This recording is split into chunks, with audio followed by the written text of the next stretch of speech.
இத்தல நீரை கணி அப்பம் மூடவள் பொறி கப்பிய கரிவண்ண கட்டிடும் அடி அவர் புத்தியில் உரைபவர் கற்பகமென வினு கடிதேரும் தம்மதியம் வைத்திடும் அரண் மகன் மற்றொரு வீரல் உயமையானே மத்தள வைரணி உத்தமி முதல்வனை மட்டவில் மலர் கொடு பணிவேனே விளடகிரி முற்படுகிரிதன் முப்படை எழுதி முக்கோணி முப்புறம் எரிசதாட்சி முன்னுரை ரதம் அச்சது கொடி செய்த அதிதீரா எரது கொடு சுப்பி ரமணிபடும் அப்புணம் அதனிடையுமாகி அக்குறமகளுடன் அச்சிறு முருகனை அக்கணமணம் அருள் பெருமா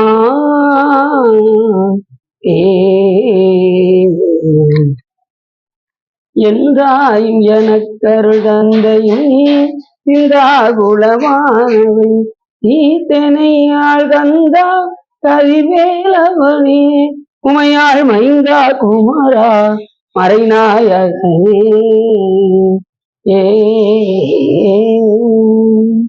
ஊழியர்கோன் கொளித்த புகழியர்கோன் கடல் போற்றி ஆளுவிசை கல்முதப்பில் அணிந்து வீரா நடி போற்றி பாலி திறனாவளோர் வந்தொண்டர் பதம் போற்றி கூலிமலி திருவாதபுர போற்றி. எல்லாம் வல்ல சிவகாமம்பாளுடன் ஆகிய வல்லல் வைத்தியநாசனுடைய பெரும் கருணையினாலே நாம் இன்று தில்லைவாழ் அந்தனர் பற்றி பேசுவதற்கு திருவருளும் குருவருளும் அடியார்களும் பற்றியுள்ளது. நாம் எப்போதுமே ஒரு பாடலை சிந்தித்து விட்டு செல்வோம். அதன் அடிப்படையில் முழு முதலே ஐம்புலனுக்கும் மூவருக்கும் என் தனக்கும் வழிமுதலே நின் பல அடியார் திரள் வான் குழுவி கெழுமுதலே உன் அருள் தந்து இருக்க இறங்கும் கொள்ளோ என்று அழும் அதுவே என்று மற்ற என் செய்கேன் பொன்னம்பலத்து அரசே என்று அற்புதமாக பாடுகின்றார் நமது மாணிக்கவாசகர். என்ன சொல்ல வருகின்றார் என்று சொன்னால், பெருமானே நீயே முழு முதல், எல்லா பொருள்களுக்கும் நீயே முழு முதல் பொருள். கடவுள் என்கின்ற ஒரு சொல் சிவபெருமான் ஒருவரையே சாரும், ஒன்றே பதி. அப்படி முழு முதலே ஐம்புலனுக்கும் மூவருக்கும் நம்முடைய ஐம்புலன்கள் இயங்குவதற்கு மெய் வாய் கண் மூக்கு செவி சுவை ஒளி உரு ஓசை நாற்றம் அவை இயங்குவதற்கு மூவருக்கும் மும்மூர்த்திகளுக்கும் தலைவனாக விளங்கக்கூடியவர் சிவபெருமான். அந்த மூவர் என்பது யாருன்னா பிரம்மா விஷ்ணு ருத்ரர் ஆகிய மூவரும் படைத்தல் தொழில் காத்தல் தொழில் அழித்தல் தொழில் செய்யக்கூடிய மூவர்களுக்குமே தலைவனாக விளங்கக்கூடியவர் சிவபெருமான்.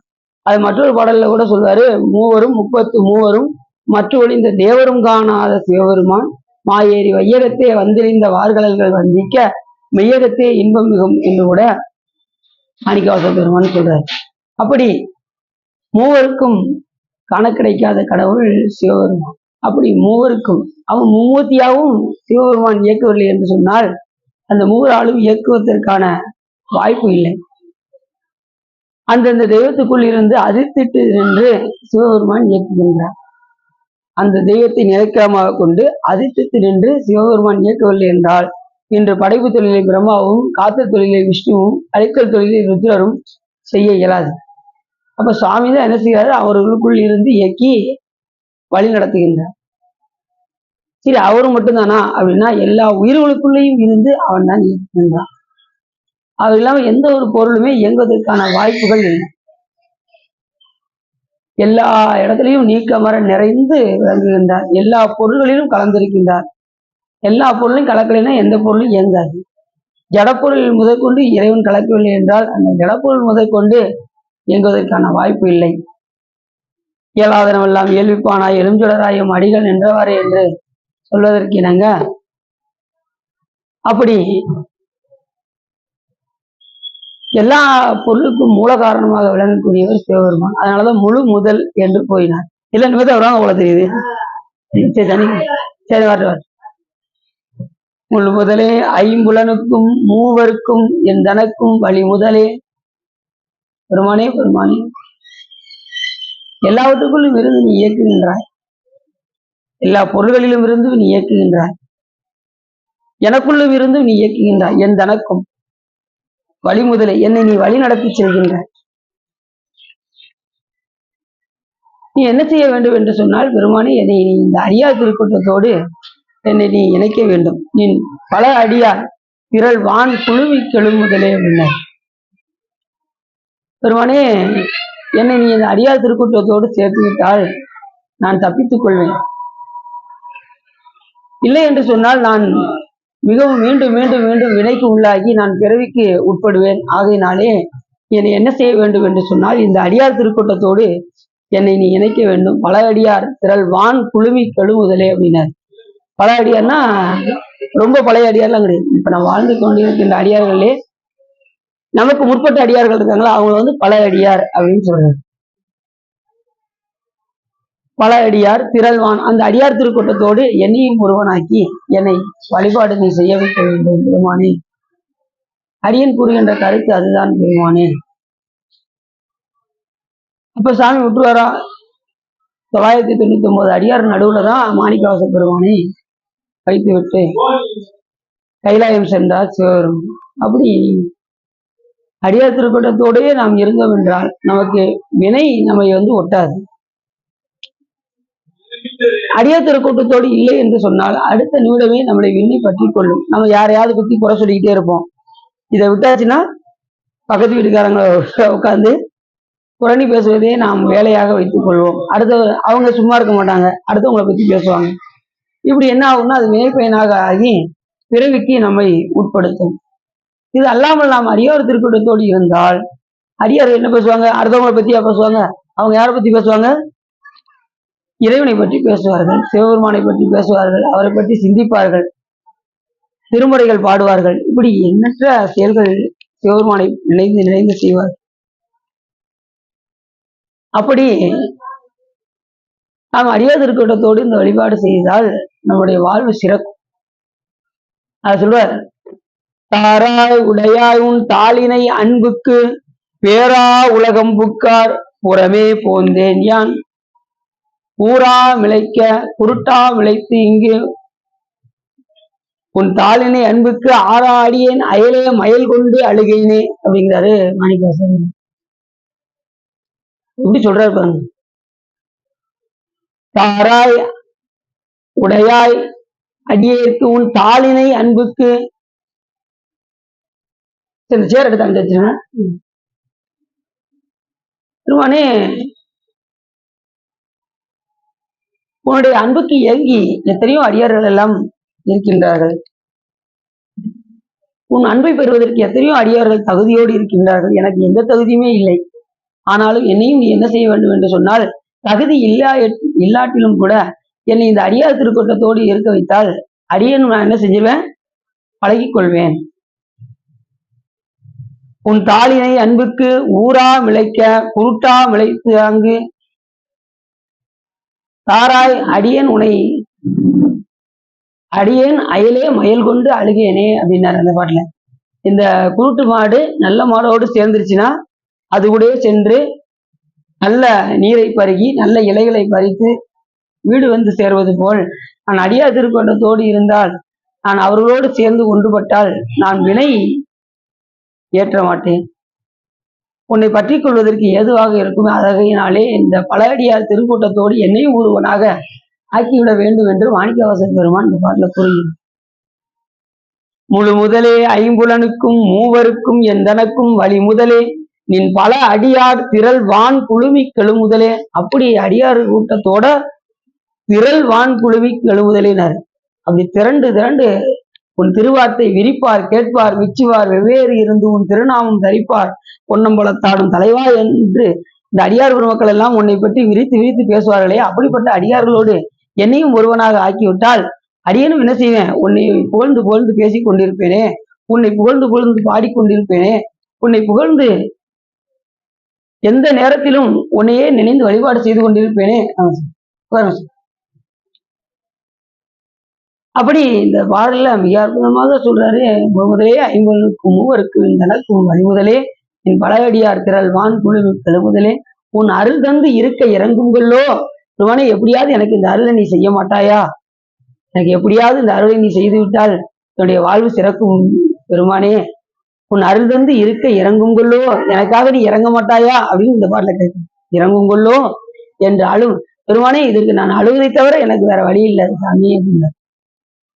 தாயிட்ட ஏதாவது ஒண்ணு கேட்கணும்னா பிள்ளை என்ன செய்யும்? அழுது முரண்டு பிடிச்சு அந்த பொருளை வாங்கி கொடுங்கன்னு சொல்லும். அது போல சிவபெருமான்ட்ட என்ன சொன்னாரு, சாமி அழும் அதுவே என்று மற்ற என் செய்கேன் பொன்னம்பலத்து அரசே அப்படின்னாரு. எனக்கு அழுதுகிற தவிர எனக்கு வேற வழி கிடையாது சாமி. அழுதால் உன்னை பெறலாமின்னார். யானே போய் என் நெஞ்சும் போய் என் அன்பும் போய் ஆனால் வினையேன் அழுதால் உன்னை பெறலாம். உடனே அழுகெல்லாம் வந்துருமா? பல பிறகு ஈசனை வழிபாடு செய்தால் ஒழிய நமக்கு கண்ணில இருந்து கண்ணீர் வருவதற்கான வாய்ப்பு. ஒரு பிறவி 2 பிறவி இல்லை, பல பிறவில சிவபூஜை பண்ணிக்கிட்டே இருக்கணும். சிவபெருமானை நினைந்து நினைந்து வழிபாடு செய்தால்தான் சாமியை பார்த்ததுமே கண்ணீர் பெருகும். அப்படி ஒருத்தர் கண்ணீர் வருது அப்படின்னா அவர்கள் பல பிறவிகளில் ஏற்கனவே வழிபாடு செய்த காரணத்தினால் அவர்களுக்கு கண்ணீர் வருகிறது. தேனே அமுதே கரும்பின் தெளிவே தித்திக்கும் ஆனே உடையாய் அருளாய் அடியேன் உனை வந்து உருமாறே அப்படின்னாரு மாணிக்கவாசகர். உன்னை வந்து எப்படியாவது சேருமாறு எப்படியாவது செஞ்சு. நான் பொய் தான், நான் என் நெஞ்சும் பொய் தான், என் அன்பும் பொய் தான். ஏன்னா ஏற்கனவே பல பாட்டுல சொல்லியிருக்காரு பெருமானே, எனக்கு ஊர்ல எல்லாரும் உன் மேல அன்புன்னு சொல்லிக்கிட்டு இருக்காங்க, என்னை சிவனடியாருன்னு சொல்றாங்க. ஆனா உனக்கு எனக்கு தான் சாமி தெரியும், நான் உன் மேல அன்பே இல்லைங்கிறது உனக்கு எனக்கு தான் தெரியும் அப்படின்னு. நான் தனக்கு அன்பு இன்மை நானும் தானும் அறிவோம், தான் என்னை ஆட்கொண்டது எல்லோரும் தாம் அறிவார், ஆன கருணையும் அங்குற்றேதான் போனவனே என்னையும் கூட குளிர்ந்துவதாய் கோத்தும்பி அப்படின்னாரு மாணிக்கவாசகர். எல்லாரும் என்னை சிவனடியாருன்னு சொல்றாங்க சாமி, சந்தோஷமா தான் இருக்கு. ஆனா உன் மேல ரொம்ப அன்பு இருக்குங்காங்க, ஆனா உன் மேல அன்பே இல்லைங்கிறது எனக்கு உனக்கு மட்டும்தான் தெரியும். இப்ப நம்ம கொஞ்சம் ஒரு டெய்லி கோயிலுக்கு வந்துட்டோம்னு வச்சுக்கோங்க, நாம என்ன சொல்லுவோம், சிவபெருமான் ரொம்ப எனக்கு பக்கங்க, அவர் என் பாக்கெட்ல இருக்காருங்க அப்படிம்பாங்க சிலர். சிலர் நான் சொல்றதெல்லாம் சிவபெருமான் செய்வாரு அப்படிம்பாங்க. கொஞ்சம் பழகிட்டாங்கன்னா, கொஞ்சம் படிச்சுட்டாங்கன்னா, கொஞ்சம் அறிவு மேம்பட்டுருச்சுன்னா என்ன ஆயிரும், இந்த மாதிரி எல்லாம் வந்து சிக்கல் வந்து. மாணிக்கவாசகர் பெருமான் அவர் படிக்காத நூல் கிடையாது, 64 கலைகளையும் கற்றவர். அவரே என்ன சொல்றாரு, யானையை போய் என் நெஞ்சு போய் என் அன்பு போய்ங்கிறாரு. நாமெல்லாம் சொல்ல முடியுமா? அவரே எனக்கு உனக்கு மேல அன்பு இல்லைங்கிறாரு, நாம இப்படி சொல்ல முடியுமா? நான் தனக்கு அன்பின்மை நானும் தானும் அறிவோம், தான் என்னை ஆட்கொண்டது எல்லோரும் தாம் அறிவார், ஆன கருணையும் அங்குற்றே தான் போனவனே என்னை கூட குளிர்ந்தூதாய் பெரு. அதே போல இந்த பல அடியார் திரள் வான் குழுமி கிளமுதலே உன் அருள் தந்து இருக்க இறங்குங்கொள்ளோ என்று அழுமதுவே என்று மற்ற என் செய்கேன் பொன்னம்பலத்து அரசே. எப்படியாவது பெருமானே என்னை இந்த அடியார் திருக்கூட்டத்தோடு இருக்க வைத்து விட மாட்டாயா என்று இயங்குகின்றார் மாணிக்கவாசகர். அப்ப நாம என்ன செய்யணும், அடியார் திருக்கூட்டத்திலேயே இருக்கணும்.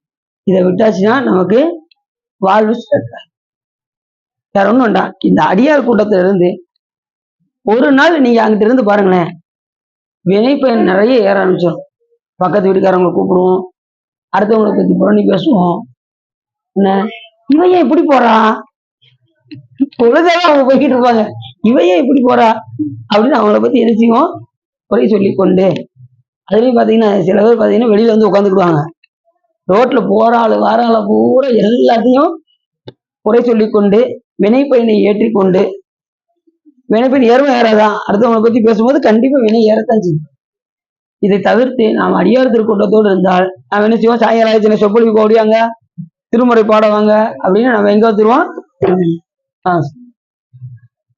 அப்படி அடியார் திருக்கூட்டத்தோடு நாம் இருந்தால் நமக்கு எல்லா விதமான சிறப்புகளும் நமக்கு கிடைக்கும். தேனே தித்திக்கும் மானே அடியேன் உனை வந்து உருமாறே. அதனால பெருமானே என்னை பல அடியார் திருக்கூட்டத்தோடு என்னையும் ஒருவனாக ஏற்றுக்கொள்ள மாட்டாயா? நான் அழுவதை தவிர எனக்கு பெருமானே எனக்கு வேற வழியே தெரியவில்லை, இதை தவிர எனக்கு என்னால என்ன செய்ய முடியும், அழுவதை தவிர எனக்கு வேற வழியே இல்லை அப்படின்னு. அழும் அதுவே அன்றி மற்ற என் செய்கேன் பொன்னம்பலத்து அரசே. வேற எனக்கு என்ன தெரியும் சாமி, இந்த அழுவதை தவிர வேற எதுவும் செய்ய முடியும். சரி ஏதாவது கொடுக்கலாம் பார்த்தா அது உன்னோட பொருள். இந்த உலகத்துல ஏதாவது பொருளை கொடுக்கணும்னு நினைச்சா ஒரு பூவை கொடுத்தாலும் யாரோட பொருள், சிவபெருமான் பொருள். சரி தேங்காய் பழம் வாங்கி கொடுக்கீங்க, அது யார் பொருள், சாமி பொருள். இந்த உலகத்துல நீங்க எந்த பொருள் வாங்கி கொடுத்தாலும் அது இறைவனுடைய பொருள். உங்களால என்ன செய்ய முடியும் அப்படின்னா என்ன செய்யணும், கண்ணீர் தான் நீங்க சாமி கொடுக்கக்கூடிய மிகப்பெரிய ஒரு உபகாரம், கைமாறு. அதுதான் அழுதால் உன்னை பெறலாமே அப்படின்னாரு மாணிக்கவாசகர். அழும் அதுவே என்று மட்டு என் செய்கேன் பொன்னம்பலத்து அரசே. இப்படி அந்த பாட்டு முழுவதுமே அடியார் பத்தி. இந்த இதுல பாத்தீங்கன்னா கோயில் மூத்த திருப்பதியத்துல முழுக்க முழுக்க அடியார் திருக்கூட்டத்தோடு என்னை வச்சிருன்னு பாடுவாரு. அதிசய பத்துல என்னை அடியோரோடு கூட்டி அதிசயம் கொண்டாங்கன்னு பாடுவாரு. இதுல என்ன எப்படியாவது கூட்டத்துல சேர்த்துருன்னு பாடுவாரு. அதுல சேர்த்ததுக்கு நன்றி சொல்லி பாடுவாரு. புரியுது அவங்களுக்கு? அப்படி ஒவ்வொரு இடத்துலயும் இந்த அடியன் அதுலயும் இன்னொரு பாட்டுல சொல்லுவாரு, ஆசை பத்திர சொல்லுவாரு, அடியேன் பல அடியார் திருக்கூட்டம் காண ஆசைப்பட்டேன் கண்டாய் அம்மானே அப்படிங்கிறார். பல அடியார்னா என்ன அர்த்தம்? ரொம்ப பழமையானவன்னு இல்லை, நமக்கு முற்பட்டவர்கள், நம்ம வழிபாட்டுக்கு முந்தியவர்கள்னு அர்த்தம். நமக்கு நம்ம இப்பதான் புதுசு அடியார் வந்திருக்கோம்னு வச்சுக்கோங்களேன். நமக்கு முன்னாடி ஏற்கனவே வழிபாடு பண்ணிக்கிட்டு இருப்பாங்கல்ல, அவங்களோடு சேர்ந்து நாமளும் என்ன செய்யணும்? ஒன்றுபட்டு அவரோடு இணைந்து வழிபாடு செய்ய வேண்டும். அதான் பல அடியார் திருக்கூட்டம் காண ஆசைப்பட்டேன் கண்டாய் அம்மானே. எல்லா அடியாரும் திருமுறை பாடிக்கிட்டு இருக்காங்க. அப்படின்னு சும்மா இப்பதான் புதுசா வரோம், ஏதோ பாடுறாங்க, சரி நம்மளும் சேர்ந்து பாடுவோமே அப்படின்னு அப்படி முதல்ல போய் அப்படி உட்கார்றது. சிலர் பாத்தீங்கன்னா கொஞ்சம் பாட ஆரம்பிச்சிட்டாங்கன்னு வச்சுக்கோங்களேன், அவங்கள கீழே வச்சுட்டு இவங்க மேல வந்த மாதிரியே நினைப்பாங்க. அப்படியும் இருக்கக்கூடாது, அதுவும் குற்றமாயி. கொஞ்சம் பழகிட்டோம்னா நமக்கு எல்லா திருமுறையும் நமக்கு தெரியுது, நம்ம தான் பெரிய அடியார் அப்படின்னு நினைக்க கூடாது. அப்படி இந்த பாட்டுல மிக அற்புதமாக சொல்கின்றார். முழுமுதலே ஐம்புலனுக்கும் மூவருக்கும் என் தனக்கும் வழிமுதலே நீ பல அடியார் திரள் வான் குழுவி எழுமுதலே உன் அருள் தந்து இருக்க இறங்கும் கொள்ளோ என்று அழும் அதுவே என்று மற்ற என் செய்வேன் பொன்னம்பலத்து அரசே என்று அற்புதமாக யார் சொல்றா? மாணிக்கவாசக பெருமான் கூறுகின்றார். இன்னைக்கு நாம பார்க்கக்கூடிய நாயனார் தில்லைவாழ் அந்தணர்கள். தில்லைவாழ் அந்தனர் எத்தனை பேரு? 3000 பேர். இந்த தில்லைவாழ் அந்தனர் முதல்ல எப்படி வந்தார், இதை பத்தி சுந்தரம் சுவாமி என்ன சொல்ல வருகின்றார் அப்படின்னு பார்த்தா, அந்த தேவாசிரியர் மண்டபத்துல அத்தனை அடியார்கள் நடுவில் சுந்தரம் சுவாமிகள் வரும்போது, அத்தனை அடியார்கள் முன் நாமெல்லாம் ஒரு ஆளா, நம்ம ரொம்ப சாதாரண ஆளு அப்படின்னு சொல்லிட்டு நேர தியாகராஜ பெருமானை பார்க்க சொல்கின்றார். அப்பொழுது அந்த கூட்டத்தில் இருக்கின்ற ரெண்மண்ட நாயனார் அடியாரை மதிக்காமல் சென்ற காரணத்தினால் அவரை என்ன செய்யறாங்க? புறகு என்று ஒதுக்கி வைக்கின்றார்கள். யார? சுந்தரம் சாமி. அதை ஒருத்தர் சொன்னாரு, சாமி நீங்க ஒதுக்கி வச்சது யாரு தெரியுமா? சிவபெருமானால் அருள் செய்யப்பட்டவர் அப்படின்னதும், அப்படியா? அப்போ அடியாரை மதிக்காம போனா அவருக்கு இவர் அருள் செஞ்சிருக்காரா, அப்ப அவரை ஒதுக்கி வைங்கன்னு சொன்ன ஒரே சமயம் நம்ம சைவ சமயம் தான். சிவபெருமானே ஒதுக்கி வைத்தார்கள் அந்த திருக்கூட்டத்தை. நேர சாமியை போய் பார்க்க சென்றார்.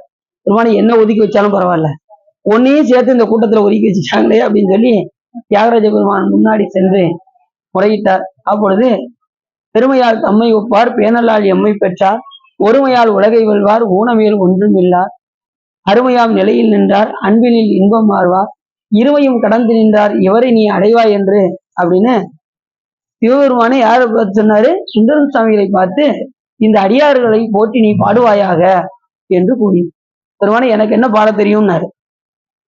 எனக்கு ஒன்றும் தெரியாது அப்படின்னாரு. நம்ம என்னைக்கு ஒன்றும் தெரியாது நம்ம நினைக்கிறோமோ அன்னைக்கு சிவபெருமான் நமக்கு எல்லாவற்றையும் உணர்த்துவார். நமக்கு எல்லாம் தெரியுது தெரியுதுன்னு நினைக்க நமக்கு ஒன்றும் உணர்த்த மாட்டோம். அதனால எத்தனை விஷயங்கள் நாம் படித்தாலும் தெரிந்து கொண்டாலும் நம்மளால நமக்கு என்ன தெரியும் அப்படிங்கிற நிலையோட இருக்கணும். ஆனா ஒருத்தர் கேட்டாங்கன்னா சொல்ல தெரியும், எதாவது தெரிஞ்சுக்கணும். யாராவது சாமியை பத்தி கேட்டாங்கன்னா அவங்களுக்கு நம்ம சாமியை பற்றி எடுத்து கூற வேண்டும். புரிஞ்சுச்சா? அப்படி நம்ம அவர்களுக்கு முன்னாடி சாதாரண ஆளுன்னு நினைச்சாரு சுந்தரம் சுவாமிகள். உடனே சிவபெருமான் அடி எடுத்து கொடுத்தார். அப்ப அடியார்களை நீ போட்டு பாடுவாயாக என்று கூறினார். அப்படி கூறியதுமே உடனே சுந்தரம் சுவாமிகளுக்கு ஒன்றும் தெரியாதுன்னு பாருங்க. அப்ப சிவபெருமான் அடி எடுத்து கொடுத்தார். தில்லைவாழ் அந்தனதம் அடியாருக்கும் அடியேன்னு முழு வரியும் எடுத்து கொடுத்தாரு. இதுதான் ஒரு சிறப்பு. மற்ற எல்லாத்திலையும் ஒரு வார்த்தை தான் எடுத்து கொடுப்பாரு சிவபெருமான். உலகலாம் அப்படின்னு ஒரு வார்த்தை எடுத்து கொடுத்தாரு, பித்தா அப்படின்னு ஒரு வார்த்தை எடுத்து கொடுத்தாரு, முத்து முத்தாக பாடுன்னு ஒரு வார்த்தை எடுத்து கொடுத்தாரு முருகப்பெருமான். இப்படி எல்லாமே ஒரு வார்த்தை தான் எடுத்து கொடுத்தாங்க. ஆனா அடியார்களை போற்றி பாடுவதற்கு மட்டும் முழு வார்த்தையும் சிவபெருமான் எடுத்து கொடுத்தார். ஏன்னா பாடுறது யாரை பத்தி? அடியார்கள். தில்லைவாழ் அந்தனர்தம் அடியாருக்கும் அடியே. அப்படிப்பட்ட அது திருவாரூர் தியாகராஜ பெருமான் யாரை எடுத்து கொடுக்குறாரு? தில்லையில் இருக்கக்கூடிய சிதம்பரத்தில் இருக்கக்கூடிய நடராஜ பெருமான எடுத்து கொடுக்குறாரு. தில்லை அப்படின்னு எடுத்து கொடுக்குறாரு. அவர் ஆக்சுவலா என்ன சொல்லியிருக்கணும்? திருவாரூர் அந்தனதம் அடியாருக்கும் அடியேன்னு சொல்லியிருக்கணும். தில்லைவாழ் அந்தனதும் அடியாருக்கும் அடியேன் ஏன் சொன்னார்னா, அந்த தில்லைவாழ் அந்தனர்கள் எவ்வளவு உயர்வு, எவ்வளவு சிறப்பு என்று நான் பார்க்கணும். ஒரு முறை நாராயணர் மேலே அங்கே வைகுண்டத்தில் அப்படியே வீட்டிருக்கும் போது அவர் தாங்கியிருந்தார் பாருங்க ஆதிசேடன். அவருடைய பாடியோட வெயிட் கூடிக்கிட்டே இருக்கு. ஏன்னா பாடி வெயிட் கூடிக்கிட்டே இருக்கேன்னு பார்த்துக்கிட்டே இருந்தாரு ஆதிசேடன்.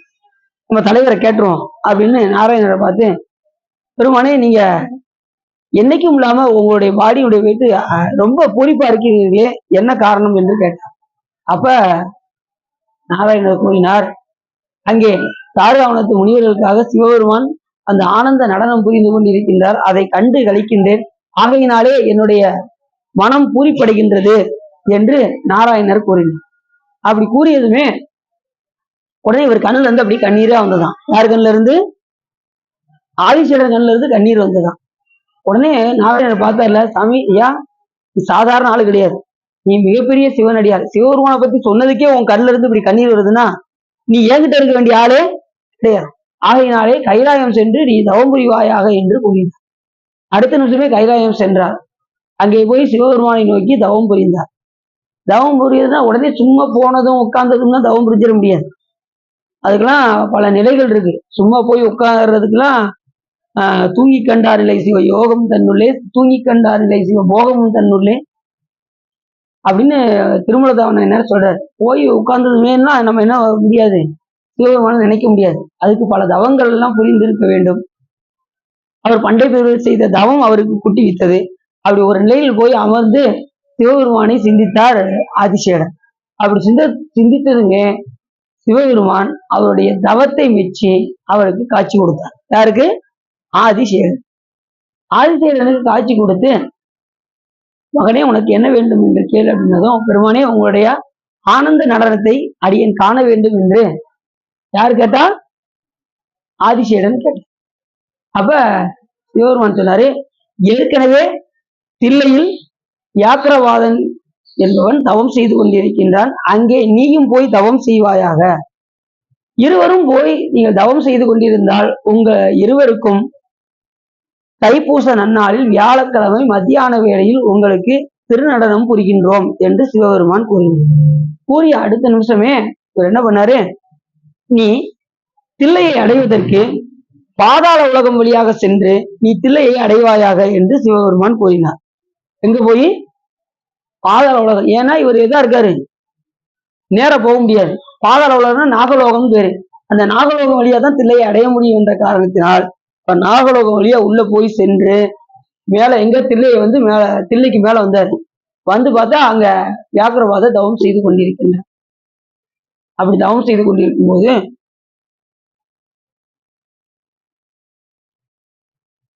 அப்படியே கண்ணை மூடி அப்படியே சாமியை நோக்கி அப்படியே ஆழ்ந்த சிந்தனையில் இருந்தார் வியாக்கிரவாதம். இவர் பக்கத்துல போய் இப்படி நின்றுகிட்டே இருந்தார். எப்ப கண் திறப்பாரு அப்படின்னு பாத்துக்கிட்டே இருந்தார். யாரு? ஆதிசேடன். இப்படி பாத்துக்கிட்டே இருந்தாரு. எப்ப கண் திறப்பாருன்னு பாத்துக்கிட்டே இருந்தார். ஏன்னா ஒருத்தர் தியானம் செய்து கொண்டிருக்கும் போது அவங்களுடைய தியானத்தை கலைக்கக்கூடாது. ஒருவர் சிவபூஜை செய்து கொண்டிருக்கும் போது அவருடைய சிவபூஜையை கலைக்கக்கூடாது. சிவபூஜை செஞ்சுக்கிட்டு இருக்கும் போது ஒருத்தர்கிட்ட பேசக்கூடாது. எண்ணம் முழுவதும் சிவபூஜையில தான் இருக்கணும். இப்ப நீங்க சொல்லிக் கொடுக்கீங்கன்னா அது வேற. இப்போ சிவபூஜையை பத்தி ஒருத்தவங்களுக்கு சொல்லிக் கொடுக்கீங்கன்னா அது வேற. ஆனா சிவபூஜை பண்ணிட்டு இருக்கும்போது நீங்க பாத்துக்கிட்டே தான் இருக்கணுமே தவிர நீங்க போய் ஊழல வந்து என்ன செய்யக்கூடாது, அதுவா இதுவா நீங்க கேட்கக்கூடாது. இல்லைன்னா தனியா உட்காந்து நீங்க பழகலாம், அது வேற விஷயம். ஆனா பூஜை செஞ்சுக்கிட்டு இருக்கும்போது நீங்க என்ன செய்யக்கூடாது, அவங்க கிட்ட போய், ஏன்னா அவங்க ஒரு நிலையில இருக்க மாட்டாங்க. அடுத்து என்ன அடுத்த ஸ்டெப் என்ன அப்படின்னு போய்கிட்டே இருக்கும்போது நீங்க ஊழல போய் என்ன செய்யக்கூடாது, பேசக்கூடாது. அதை கூட சிவபூஜையில கரடி நுழைஞ்ச கதை அப்படின்பாங்க பாத்தீங்களா, அது மாதிரி சிவபூஜையில யாரும் உள்ள போய் என்ன செய்யக்கூடாது, போய் அதை தடை செய்யக்கூடாது. இல்லைன்னா பாவம் வந்து சேர்ந்து விடும், சிவ அபராதமாக அறிவிடும். ஆகையினாலே சிவபூஜை செய்யும் போது யாருக்கும் இடையூறாக இருக்கக்கூடாது. சார் தம்பி இல்லையா? அப்படியா? சரி உட்காரு.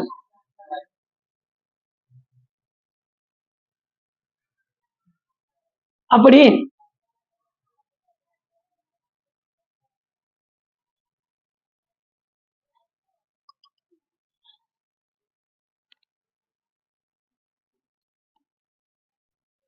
அப்படி எப்போது கண் திறப்பார் என்று பார்த்து கொண்டே இருந்தார். அவர் கண் திறந்தார்.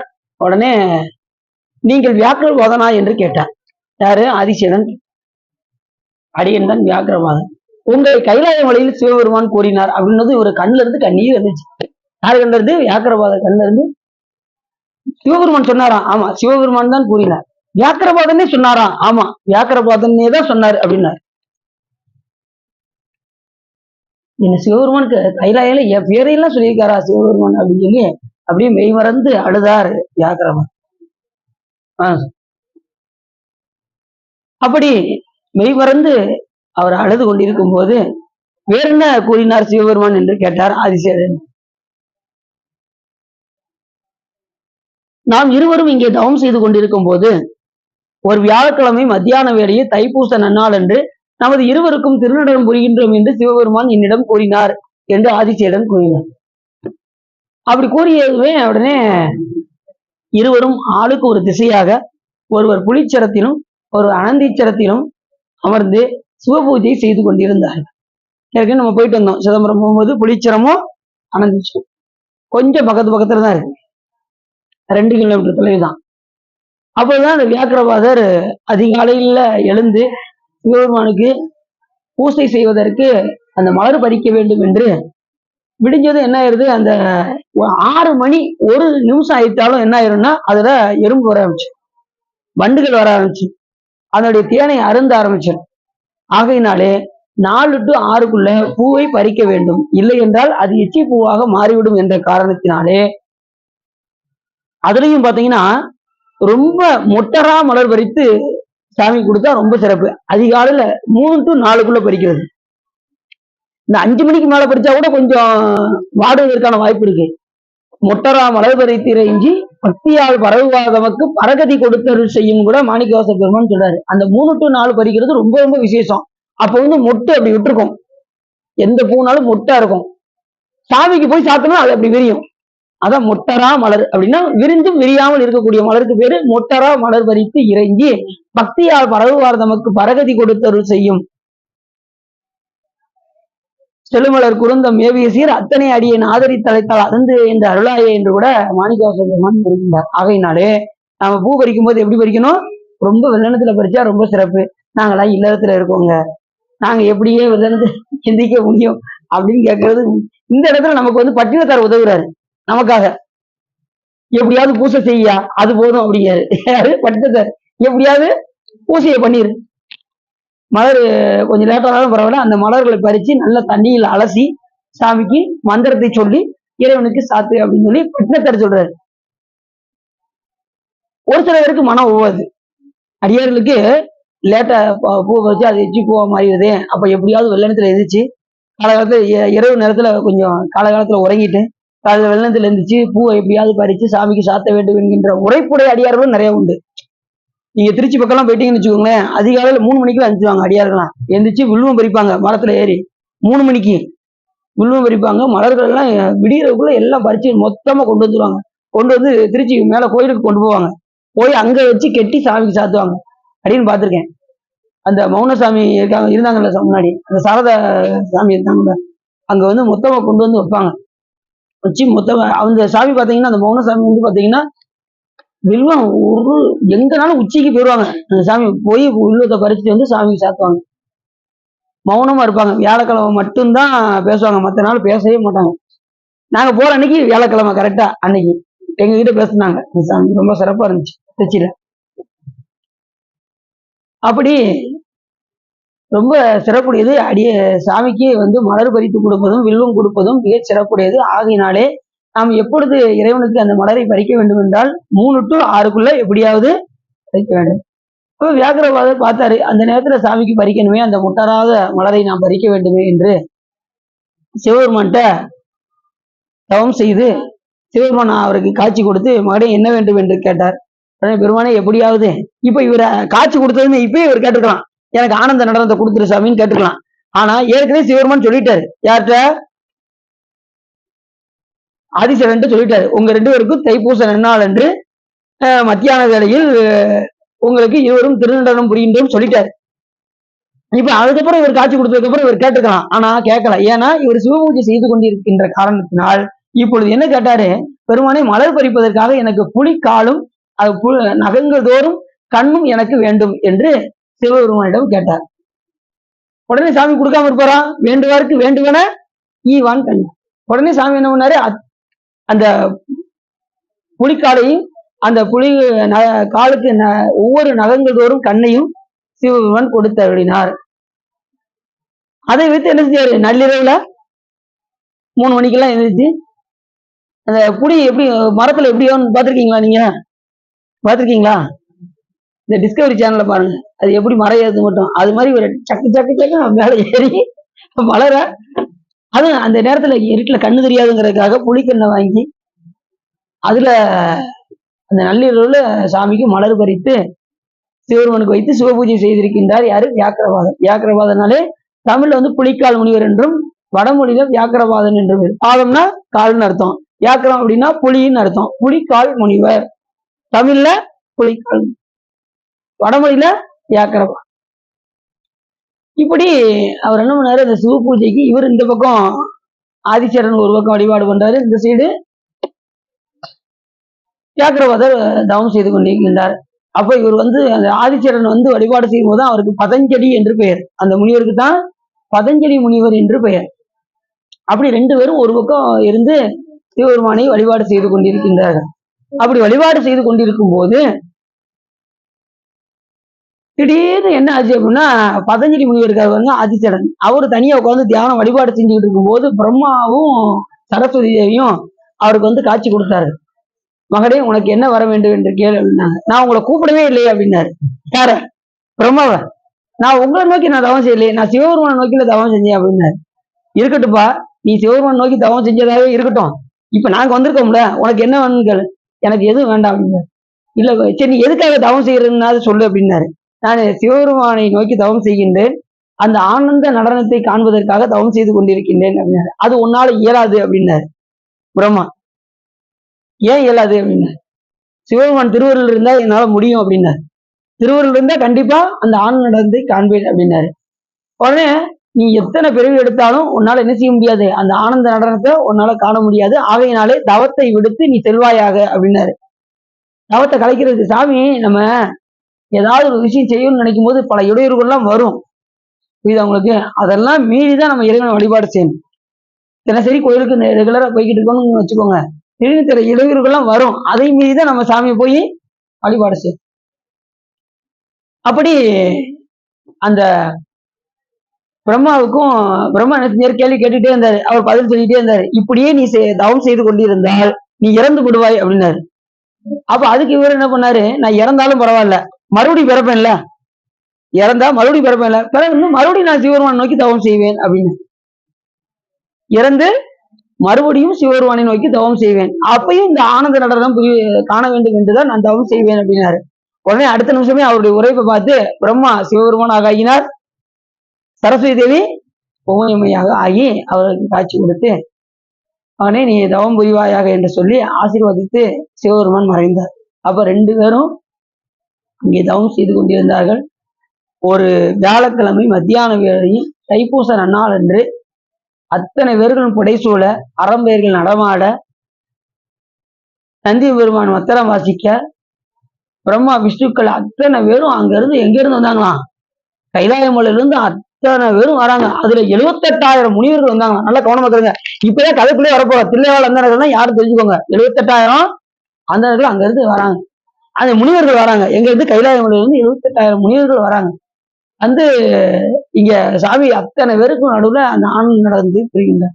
அப்பொழுது இந்த 78,000 முனிவர்கள்ல 3000 பேர் மட்டும், 3000 முனிவர்கள் மட்டும் தீட்சை பெற்றவர்கள். நல்லா தெரிஞ்சுக்கோங்க, மற்றவர்கள் தீட்சை பெறவில்லை. 78,000 முனிவர்களை 3000 முனிவர்கள் மட்டும் தீட்சை எடுத்த காரணத்தினால் சிவபெருமான் மறுபடியும் கைலாயம் செல்லும் போது இந்த 3000 பேரை மட்டும் நீங்க இங்கேயே இருந்து நீங்கள் பூசை செய்யுங்கள் அப்படின்னு சிவபெருமான் அந்த ஆனந்த நடனம் புரிந்து அவர்களுக்கு சாமி உபதேசம் செய்கின்றார்.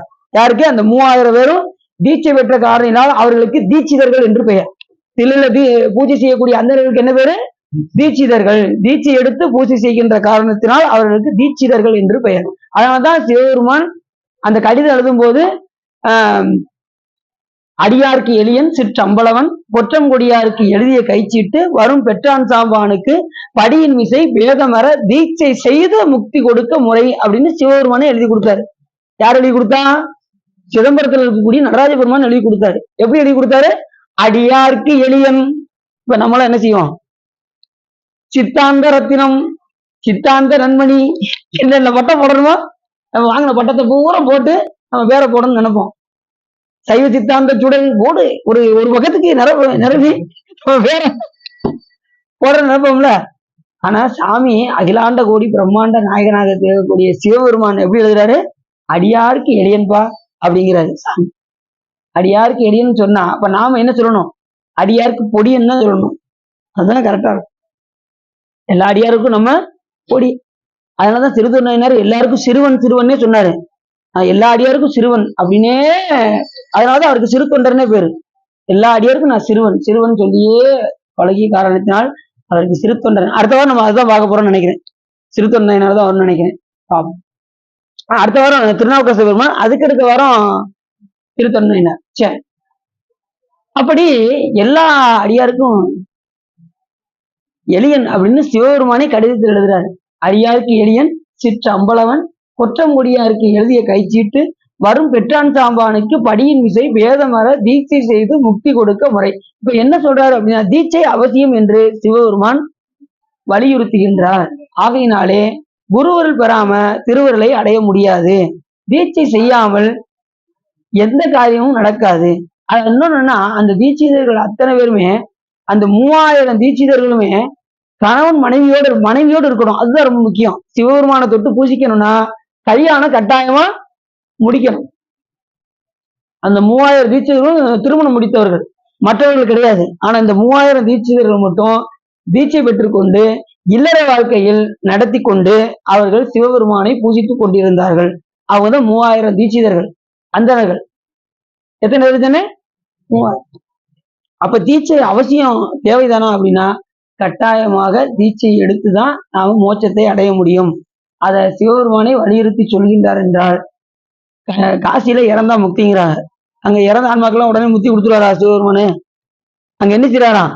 இறந்த ஆன்மாக்களுக்கு ஒருவராதென்று தன் எல்லை வட்டத்திற்குள் உற்றிருந்து இறந்தவர்க்கு உமை இலைப்பாற்றி உம்பர்கோன் விசுவபதி வந்து ஒருவளை செவியினால் தாரக பிரம்மத்தை உபதேசமாய் அருளியும் ஈரட்டு வடிவு தரும் காசி மாநகர் அப்படின்னு பாடல்ல சொல்ற. அங்க யாரு தங்கி இறக்கின்றார்களோ அப்படிப்பட்ட ஆன்மாக்களுக்கு சிவபெருமான் என்ன செய்றாரா? சிவபெருமானே குருவாக வந்து ஒருவளை செவியினால் தாரக பிரம்மத்தை, அதுவும் அம்பாள் மடியில கிடத்தி இலைப்பாட்டுவாங்களாம். இது பல்வேறு பிறவி பிறந்து பிறந்து ரொம்ப நொந்திருக்கின்றதே என்று சொல்லி தன் மடியில் கிடத்தி இலைப்பாட்டுவார்களாம் உமையம்மை. உமையம்மை இலைப்பாற்றி முடித்ததுமே சிவபெருமான் ஒருவளை செவியினால் உம்பர்கோன் விசுவபதியாகிய விஸ்வநாத பெருமான் ஒருவளை செவியினால் தாரக பிரம்மத்தை உபதேசமாய் அருளியும் உபதேசம் செய்து அதுக்கப்புறம் என்ன செய்யறாரு? மோட்சத்தை தருகின்றார். புரியுது உங்களுக்கு?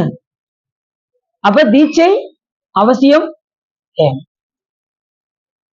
தீட்சை இல்லாம, அதனாலதான் நிறைய இப்ப எல்லா இடத்துலயுமே இப்ப தீட்சை கொடுக்க ஆரம்பிச்சிட்டாங்க. நிறைய ஆதீனங்கள்லாம் இருக்கு.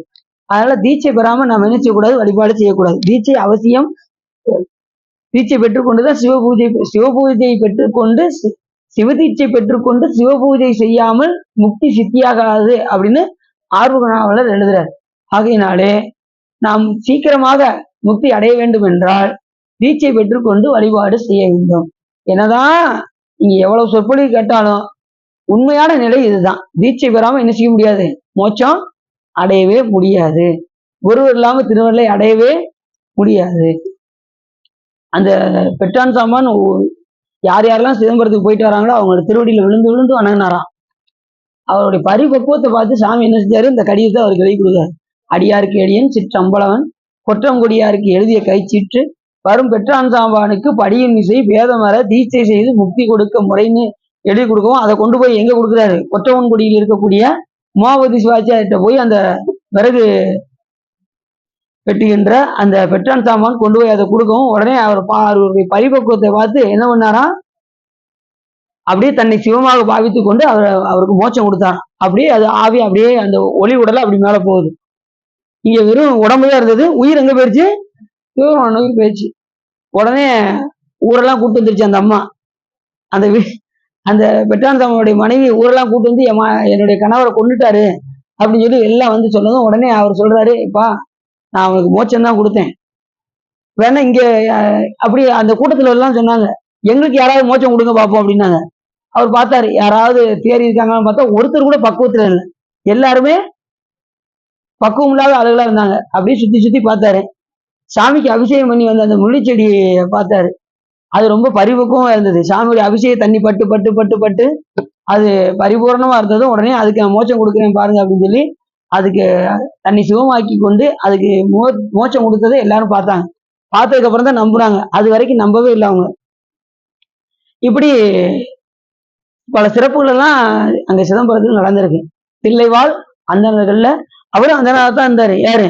மோகதி சிவாச்சாரியும் அந்தணராக தான் இருந்து நடராஜ பெருமானை பூசித்து கொண்டிருந்தார். அப்படி பூசித்து கொண்டு ஒரு நாள் வரும்போதுதான் அவரை வந்து பல்லக்கில் வச்சு கொண்டு போவாங்க. யார? அந்தணராக இருக்கிறதுனால பல்லக்கில் வச்சு அவரை கூட்டு போகும்போது முன்னாடி ஒருத்தர் தீவெட்டியை பிடிச்சிக்கிட்டே போவார். ஒருத்தர்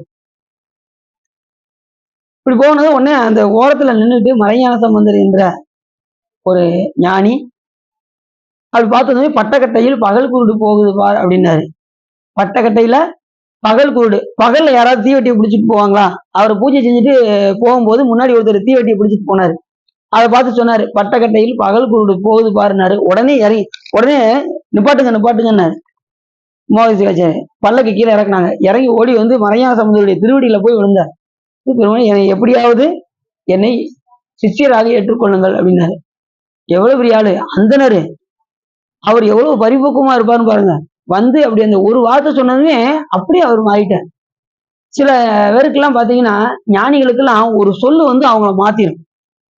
பட்டினத்தாருக்கு அந்த ஒரு சொல்லுதான், காதற்ற ஊசியும் வாராது காணும் கடைவழிக்கேன்னாரு. அடுத்த நிமிஷமே இடுப்புல துண்டை கட்டிட்டு வெளியில வந்துட்டார். அந்த ஒரு வார்த்தை தான். ஏன் அப்படின்னா சாமி ஒவ்வொருத்தரும் எந்த நிலையில் இருக்கின்றார்களோ அவங்க நிலையில போய் சாமி திருத்துவார். இப்ப பட்டத்தாரு குபேரர் வந்தாரு. குபேரர் இருக்கும்போது அவருக்கு என்ன செருக்கு இருந்ததுன்னா செல்வ செருக்கு அவர்கிட்ட அதிகமா இருந்தது. இந்த செல்வ செருக்கு அவர்கிட்ட இருந்து ஒழிப்பதற்காக அவரை பூமிக்கு வர வச்சு அந்த காவி பூம்பட்டத்துக்கு கூட்டு வந்து அவர் இங்க 2 நாள் தங்கலாம் நினைச்சதுனால இங்கேயே தங்கி பிறந்து இறந்து வா அப்படின்னாரு. உடனே மறுபடியும் அவரை பட்டினத்தாரா பிறகு வைத்து, அப்பயும் பாருங்க அந்த பட்டினத்தார பிறக்க வைக்கலும் கூட அப்பயும் அந்த செல்வச்செருக்கு அவருக்கு பாதி போகவே இல்லை. மகன் வந்து எல்லாரும் போய் இவர் உயிரோட வந்துட்டான்னு நினைக்காம மகன் உயிரோட வந்ததே போதும், நம்மகிட்ட இருக்கிற செல்வம் எவ்வளவு பெரிய செல்வம் இருக்கு, அரசனுக்கே கடன் கொடுக்குற அளவுக்கு செல்வம் இருக்கு, அப்படி இருந்தும் கூட தன் மகன் உயிரோட வந்துட்டான்னு கூட தெரியாம நீ ஒண்ணுமே கொண்டு வரலையே, இப்படி வேற எருவு ரொட்டியை கொண்டு வந்திருக்கே அப்படின்னு சொல்லி எருவை தூக்கி இப்படி கீழே போட்டா இருப்பாங்க. அதுல இருந்து முத்து மாணிக்கமும் அப்படி தெரித்தது. அதை பார்த்ததும் உடனே சிவபெருமான் இங்க மறைஞ்சு அங்க போயிட்டாரு. அவங்க அம்மா கிட்ட போய் ஒரு ஓலையை மட்டும் கையில கொடுத்துட்டு போனவர் தான். அதுக்கப்புறம் வரவே இல்லை. அது வரைக்கும் கூட இருந்திருக்காரு. பட்டினத்தார் கூடயே சிறுபிள்ளையில இருந்து கொஞ்சம் வளர்ற பருவம் வரைக்கும் சிவபெருமான் அவர் கூட இருந்திருக்காரு. எவ்வளவு பெரிய சிறப்பு பாருங்க. அவர் செஞ்ச தவம், அவர் குபேரா இருந்து செய்த தவம் சிவபெருமான் அவருக்கு குழந்தையா போயிருக்காரு. சாமி தோன்றத்தான் செய்வாரே தவிர அவருக்கு பிறப்பு இறப்பு கிடையவே கிடையாது. அப்ப அந்த செய்தியை பாக்குறாரு, காதற்ற ஊசியும் வாராது காணும் கடைவெளிக்கே அப்படின்னு பார்த்ததுமே ஒரு அடுத்த நிமிஷமே இடுப்புல துண்டை கட்டிட்டு வெளியில அந்த ஒரு சொல்ல அவரை மாற்றி. அருணாதி பெருமான் பெண்கள் மேல் ரொம்ப மோகத்தோடு இருந்தார். கடைசி குஷ்டம் வந்துருச்சு. குஷ்டம் வந்து கூட அந்த மோகத்தை மாத்த முடியல. திடீர்னு அவங்க அக்கா பின்னாடி திரும்பினதும் வேகமா போய் இப்படி திரும்ப வரல, தான் அக்கான்னு பார்த்ததும் உடனே நான் ரொம்ப தவறு செய்து விட்டேனே அப்படின்னது. உடனே அந்த அக்கா சொன்னாங்க, நானும் ஒரு பெண் தான் அப்படின்னு இந்த ஒரு வார்த்தை தான் சொன்னாங்க. என்ன சொன்னாங்க? நானும் ஓர் பெண் தான் அப்படின்னு அந்த ஒரு வார்த்தை அவரை மாத்திருச்சு. உடனே நேர அண்ணாமலையுடைய கோபுரத்துக்கு போனாரு, உழுக போனாரு. உடனே முருகப்பெருமான் அவரை தாங்கி பிடித்தார். ஞானிகளுக்குள்ள ஒரு சொல்லு வந்து அவங்கள வாழ்க்கையே மாத்திடும். இப்ப அந்த வாசகத்தை எத்தனை பேரு கேட்டிருப்பாங்க, எத்தனை பேர் சொற்பொழி பண்ணிருப்பாங்க? யாராவது இடுப்புல துண்டை கட்டிட்டு போறாங்களா? இப்ப அடியே பேசல, அடி போக மாட்டா போகல. என்ன காரணம்னா நம்ம அந்த அளவுக்கு பந்தத்துல இருக்கோம். நம்ம வந்து உலக பந்தத்துல இருக்குன்ற காரணத்தினால அவங்க அளவுக்கு நம்ம ஞானியும் கிடையாது. எத்தனை பேர் சொற்பொழி பண்றாங்க, காதற்ற ஊசியும் வாராது கான் கடைவெளிக்குன்னு சொல்லிட்டு எல்லாரும் இடுப்புல துண்டை கட்டிட்டு போயிடுறாங்களா? முடியாது. அதுக்கெல்லாம் அந்த பரிபக்குவம் வேணும். அது இருந்தா தான் சாமி இந்த பக்குவத்தை உண்டு பண்ணுவார். எத்தனை பேர் சொற்பொழி பண்றாங்க, இந்த வாசகத்தை கேட்ட இருந்து போயிடுறாங்களா? செல்வம் விடாது. செல்வம் அப்படியே நம்மளை இங்க நிலைநிறுத்தி இருக்க வைக்கும். ஏன் இன்னைக்கு 50,000, நாளைக்கு உனக்கு 1,00,000 அப்படின்னு என்ன ஆயிரும்? இங்க விட்டு போகவே விடாது நம்மள.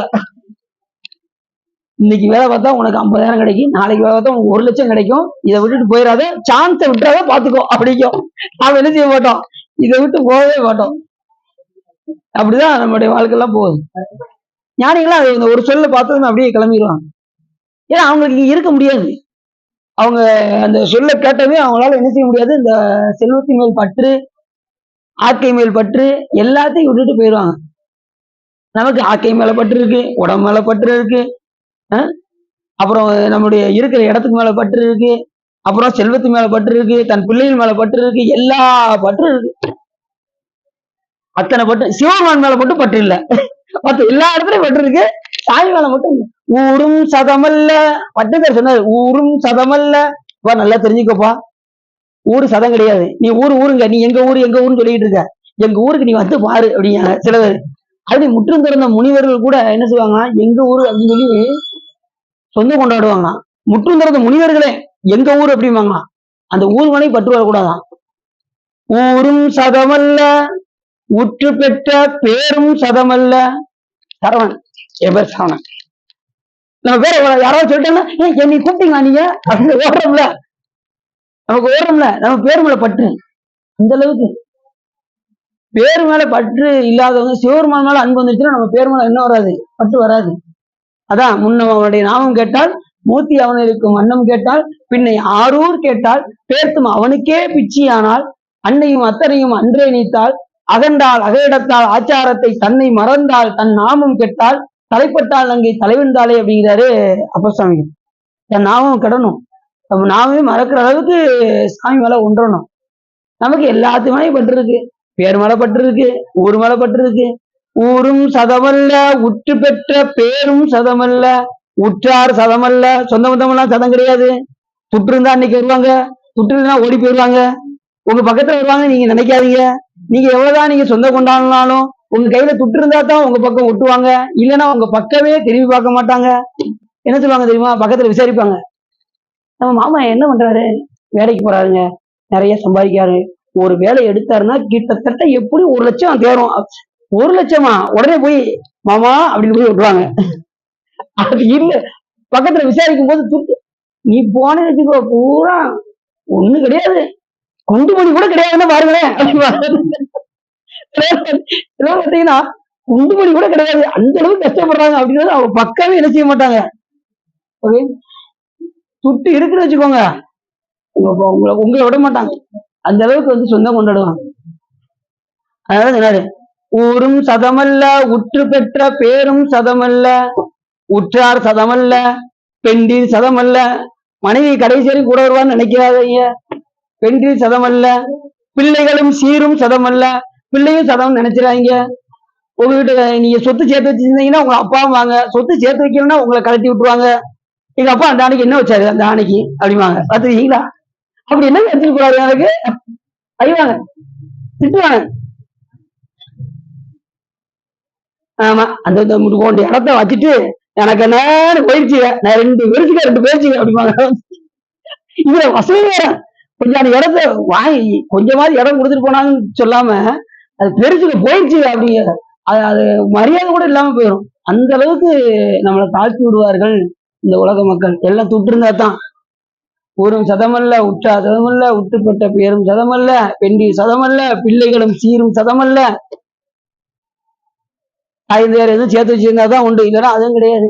எங்க அப்பா என்னை கட்டி கொடுத்தாலும் கொடுத்தாரு, 2 பவுனு கட்டி கொடுத்தாரு, என்னை போட்டு இந்த வாட்டு வாட்டுறாங்க இங்க அப்படின்னு இங்க இருந்து கஷ்டப்பட்டுட்டு இருப்பாங்க. அப்படி பிள்ளைகளும் சீரும் சதமல்ல, செல்வம் சதமல்ல.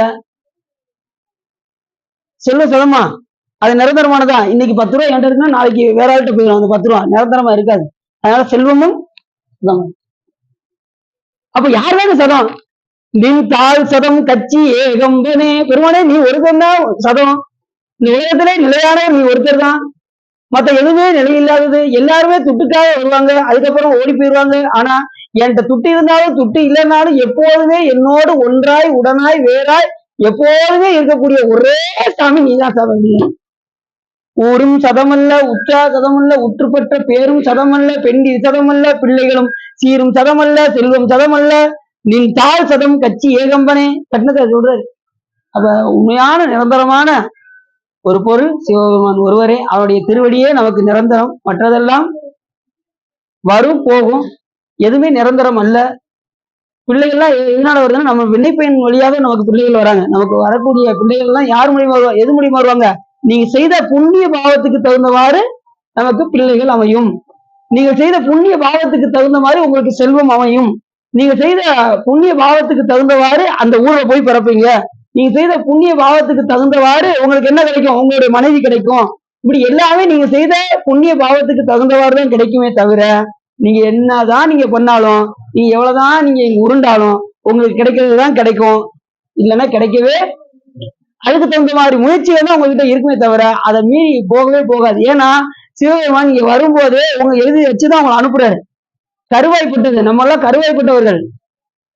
இப்ப காட்சிக்கு டிக்கெட் போடுறோம், போறதுக்கு மட்டும் போடுறோம், என்ன செய்வோம்? ரிட்டர்ன் டிக்கெட் போடுவோம். சரி பிளைட்டுக்கு போறோம், போறதுக்கு மட்டும் விடுவோம், ரிட்டர்ன் டிக்கெட் போட்டுவோம். இத்தனாம் தேதி போறோம், 13ஆம் தேதி கிளம்பி 25ஆம் தேதி வர்றோம் அப்படின்னு போட்டுறோமா? அதே போல சிவபெருமான் உயிரை உள்ள வைக்கும் போது, கருவில் வைக்கும் போது 13/6/1976 உள்ள போறீங்க. 2032 நீங்க என்ன செய்வாரு? உள்ள கருவில வச்சு அனுப்பிச்சுட்டுருவாரு. அதுபடிதான் நம்ம இங்க அது வரைக்கும் இங்க உலக வேண்டிய. இதுல இந்த இடைப்பட்ட கேப்ல நீங்க என்ன செய்யணும் அப்படின்னா, சாமி இங்க நம்ம அனுப்பி வச்சிருக்காருன்னா இந்த இடைப்பட்ட கேப்ல நீங்க செய்ய வேண்டிய வேலை வழிபாடு. வழிபாடு செஞ்சா தப்பிச்சுக்கலாம், அடுத்து பிறவி இல்லாம தப்பிச்சுக்கலாம். இல்ல அப்படின்னா நாம மறுபடியும் மேல்வினை ஏற்றி பிறவிக்கு உட்படுத்தி மறுபடியும் பிறந்து கொண்டே இருக்கும். சாமி திருத்துறதுக்கு தான் நமக்கு பிறவி கொடுக்காரு. நமக்கு வந்து திருந்தாம என்ன செய்யறோம்? மறுபடியும் வினை செய்து போய் மறுபடியும் பிறவிக்கு உட்படுத்தக்கூடும். இதுல இருந்து திருந்தி அடியாரோடு சேர்ந்து இணங்கி வழிபாடு செய்தால் பிறவியை ஒழிக்கலாம். பிறவி குறைக்கவே செய்யலாம்ல. அடியாரோடு சேர்ந்தா பிறவி குறையவே செய்யுமே செய்யாதான்? கண்டிப்பா குறையும். இப்ப சொற்பொழி கேட்கிற இந்த 1.5 மணி நேரத்துல உங்களுக்கு வினைப்பெண் உங்களை வந்து ஒட்டாது. நீங்க வீட்டு சிந்தனை மறந்துட்டு இங்க வந்து உட்காந்துருக்கீங்க. இந்த நேரத்துல வேற சிந்தனை வருமா? வினைப்பெண்ணுக்கு வேலை கிடையாது. இதை விட்டாச்சுன்னா வினைப்பெண் வந்து ஒட்ட ஆரம்பிச்சு. சிவ சம்பந்தம் தவிர மற்ற நேரத்துல நம்மளுடைய வினைப்பயன் ஒட்ட ஆரம்பிச்சு. எதையாவது உட்காந்து செஞ்சுட்டு இருப்பீங்க, அதுல வினைப்பயன் ஏறிக்கிட்டே இருக்கும். காலச்சக்கரம் ஓட ஆரம்பிச்சிடும். எப்ப காலச்சக்கரம் ஓடாது அப்படின்னா, சிவபெருமானை பற்றி சிந்திப்பதும் பேசுவதும் அவரை பற்றி நினைவும் இருந்தால் நமக்கு காலச்சக்கரம் ஓடாது. அவரை மறந்துருந்தா நமக்கு காலச்சக்கரம் ஓட ஆரம்பிச்சிடும். புரியுதா? அந்த நேரத்துல மார்க்கண்டேயரை வந்து யமதூதர்கள் வந்து அவர் சிவசிந்தனையில இருக்கும்போது வந்து தொட்டாங்களா, அதனாலதான் யமனை எட்டி உதைச்சாரு. அந்த நேரத்துல காலச்சக்கரம் ஓடாது, அவருக்கு வேலையே கிடையாது. யாருக்கு? யமனுக்கு வேலை கிடையாது அந்த நேரத்துல. அந்த நேரத்துல சிவபூஜை பண்ணிக்கிட்டு இருக்கிற நேரத்துல பாசக்கரை வீசினாரா, சிவபெருமான் எட்டி உதைச்சாரு, யமன் இறந்து போனா. அதுக்கப்புறம் அவருடைய மனைவி மடிப்பிச்சை கேட்டதுக்கு அப்புறம் சிவபெருமான் அவரை மறுபடியும் உயிரோடு கொண்டு வருகின்றார். மறுபடியும் அந்த பதவியும் அவருக்கு கொடுக்கின்றார் சிவபெருமான். இப்படி கருணாமூர்த்தி நமது. அப்படி இந்த ஆனந்த நடனம் புரியும் போது அதை சொன்னோம்னா அப்படி போய்கிட்டே இருக்கும் சப்ஜெக்ட். அப்படி இந்த இருவருக்கும் தைப்பூச நன்னாள் என்று மத்தியான வேளையில் வியாழக்கிழமை அப்படி கொடுக்கும்போது அந்த 3000 தீட்சிதர்களும் தீட்சை பெற்று எங்க இருக்காங்க? இங்க சிதம்பரத்தில் நீங்கள் இருந்து என்னை பூஜிப்பீர்களாக என்று சிவபெருமான் சொல்லி மறைந்தார். அத்தனை 3000 பேரும் எங்க இருந்தாங்க? இந்த சிதம்பரத்தில் இருந்து இப்பயும் தீட்சை பெற்ற அடியார்கள் தான் அவங்க. தில்லைவாழ் அவங்கள தீட்சையை பெற்றுதான் என்ன செய்வாங்க? சிவபெருமானை பூஜிப்பார்கள். 2வது இல்லறத்தில் இருந்துதான் சிவபெருமானை தொட்டு பூஜிப்பார்கள். அத்தனை பேர்த்து நீங்க போய் கேளுங்க, எல்லாருமே திருமணம் முடிச்சுதான் இருப்பாங்க சிவபெருமானை பூஜிக்கின்றவர்கள். அதேதான் சொக்கநாத பெருமான் பூஜிக்கும் போது தருமி என்கின்ற புலவர் எப்படியாவது சிவபெருமானை தொட்டு பூஜிக்க வேண்டும் என்று விரும்பி சொக்கநாத பெருமான்கிட்ட வந்து, பெருமானே, தருமி புலவர் கேட்கிறாரு, நீங்க படத்துல பார்க்கறது இப்ப மறந்துருங்க. உடனே நாகேஷ் அப்படியா, அதை நீங்க நினைக்காதீங்க. அவர் சாமிகிட்ட போய் அழுகுறாரு. முதல் இரவு போய் அழுகுறாரு. சாமி, உன்னை நான் தொட்டு பூசிக்கணும்னா நான் கல்யாணம் முடிச்சிருக்கணுமே சாமி. அப்படி கல்யாணம் முடிக்கணும், எனக்கு பொன்பொருள் வேணுமே சாமி. நான் என்ன செய்வேன் அப்படின்னு சொக்கநாத பெருமான்கிட்ட போய் அழுகுறாரு. அப்படி அழுகுறதுமே சாமி என்ன பண்றாரு? உடனே சாமி அந்த அரசனுக்கு சந்தேகம் வர வைத்து, இயற்கையிலே கூந்தல்ல பெண்களுக்கு மனம் இருக்குமா இருக்காதா அப்படிங்கிற அந்த சந்தேகத்தை உண்டு பண்ணி இது யாரு பாட்டு எழுதி வருகின்றார்களோ அவர்களுக்கே அந்த பொன்முடி தருகின்றேன் என்று கூறியதும் உடனே சாமி என்ன பண்றாரு, புலவராக வந்து தருவு என்கின்ற புலவருக்கு கொங்குதே வாழ்க்கை அஞ்சிரை தும்பி காமம் செப்பாது கண்டது மொழியுமோ பயிலியது கெளிய நட்பின் மயிரியர் செரியர் அறிவை கூந்தலின் அறியவும் உளவோ நீ அறியும் பூவே என்று சிவபெருமானே எழுதி கொடுக்காரு பாட்டு. அதை கொண்டு போய் அதை கொடுத்ததும் உடனே எப்பயுமே இந்த புலவர்களுக்கு ஒருத்தர் பாட்டு எழுதிட்டா இன்னொருத்தருக்கு பிடிக்காது. இப்போ உதாரணத்துக்கு வேற ஒண்ணு, ஒருத்தர் சொற்பை பேசிக்கிட்டான்னு இன்னொரு ஆளுக்கு பிடிக்காது. இப்படி நம்ம கூட தான் இருந்தா இவன் எப்படி அப்படின்னு இருக்கும். அடியெல்லாம் ரொம்ப அவமானம்லாம் படுத்திருக்காங்க. சொற்பொழி பேசும்போது மேல வச்சு இந்த பூமிநாதன் இருக்காங்கல்ல, சொல்லக்கூடாது, யாரும் சொல்லக்கூடாது. சில பேர்லாம் நம்ம வந்து ரொம்ப இது பண்ணியிருக்காங்க. சரி வேண்டாம், அது எதுக்கு. இப்படிலாம் வந்து சில பேர் செய்யறது சில பேருக்கு பிடிக்காது. ஏன்னா அதே போல அந்த தருவி புலவர் கொண்டு போய் கொடுக்க உடனே நக்கீரர் என்ன பண்ணாரு, அந்த பாட்டை வாங்கி இதுல குற்றம் இருக்கு அப்படின்னு சொன்னதும் உடனே சிவபெருமான் வந்து சொல்ல, இந்த கதையெல்லாம் உங்களுக்கு தெரிஞ்ச கதை தான். அவருடைய அகந்தை இப்ப சாமி எப்பயுமே வரும்போது என்ன பாத்தீங்கன்னா 2 காரியத்துக்காக வருவார். 2 இல்ல 3 காரியம் கூட நடத்துவார். ஒரே காரியத்துக்காக சிவபெருமான் வரமாட்டார். இதை வச்சு அவர் தன்னை பூசிக்க வேண்டும், தருவி என்கின்ற புலவர் தன்னை பூசிக்க வேண்டும், அது மாதிரி அகந்தையோடு இருக்கின்ற நக்கீரருக்கும் உணர்த்த வேண்டும் என்பதற்காக சாமி வந்து அதுக்கப்புறம் அவர்கிட்ட ஒவ்வொரு கேள்வியா கேட்க என்ன பிழை கண்டீர் அப்படின்னு சொன்னது உடனே இதுல வந்து இயற்கையாகவே கூந்தல்ல மனம் செயற்கையினாலதான் உண்டே ஒழிய இயற்கையில கிடையாது அப்படின்னது உடனே சாமி ஒன்னொன்னா சொல்றாரு. நீ வணங்கக்கூடிய உமையம்மைக்கும் அதே நிலைதானோ அப்படின்னாருல, அவளுக்கும் அதே நிலைதான் அப்படின்னாரு பாருங்க. நெட்டிக்கண்ணை கொண்டு எரிச்சுவார். அம்பாள் என்ன வாசனை திரவியமா தலைவராங்க, இயற்கையிலே அம்பாளுக்கு கூந்தலில் மனம் உடையது. அதை சொன்னதுன்னா அவர் என்ன செஞ்சாரு, நெட்டிக்கண்ணை கொண்டு எரித்து ஒற்றாமரை குளத்தில் இட்டார். அதுக்கப்புறம் தன் தவறை உணர்ந்து மறுபடியும் போய் முருகப்பெருமான்கிட்ட போய் பாடம் படிச்சுட்டு அதுக்கப்புறம் வந்துதான் திரு முருகாட்டுப்படையெல்லாம் எழுதுறாரு. யாரு, நக்கீரதேவன்.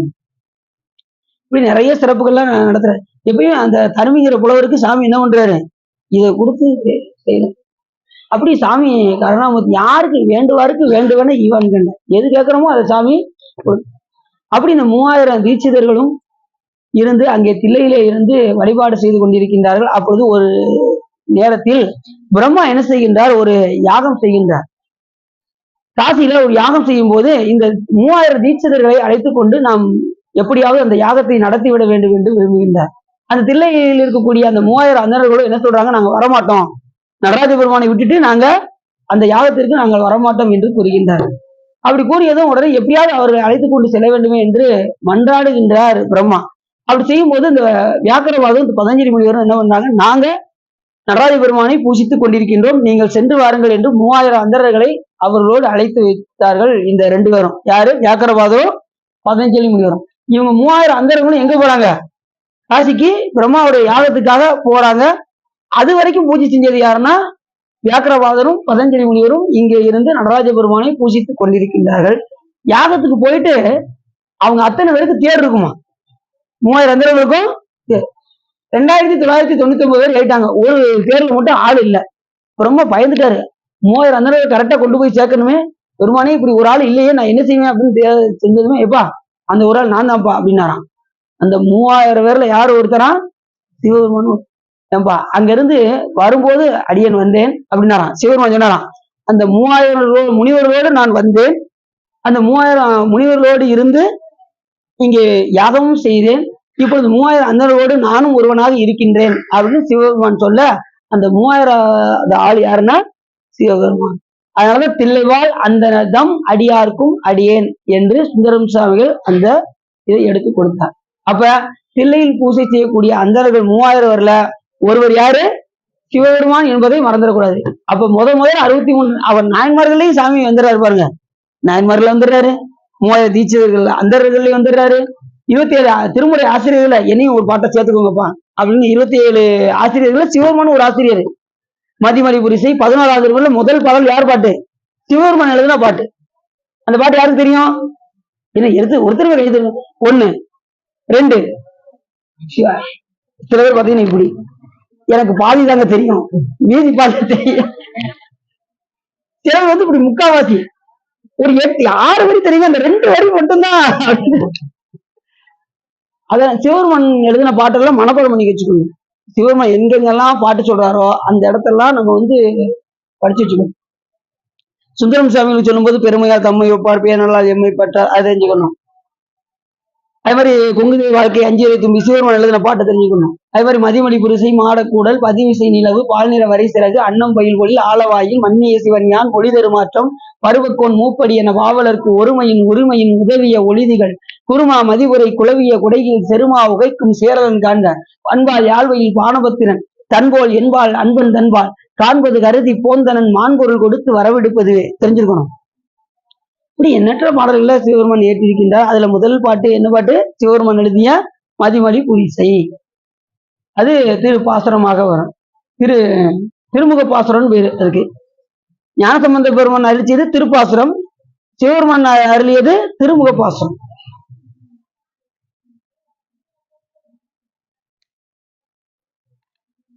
அப்ப எவ்வளவு பெரிய சிறப்பு பாருங்க. அப்படிப்பட்ட தில்லைவாழ் அந்தணர்கள்ல ஒரு ஆளா சிவபெருமானும் இருக்கின்றார் என்று சொன்னால் அந்த தில்லைவாழ் அந்தணர்கள்ல என்ன செய்வாங்க அப்படின்னு சொல்றாரு.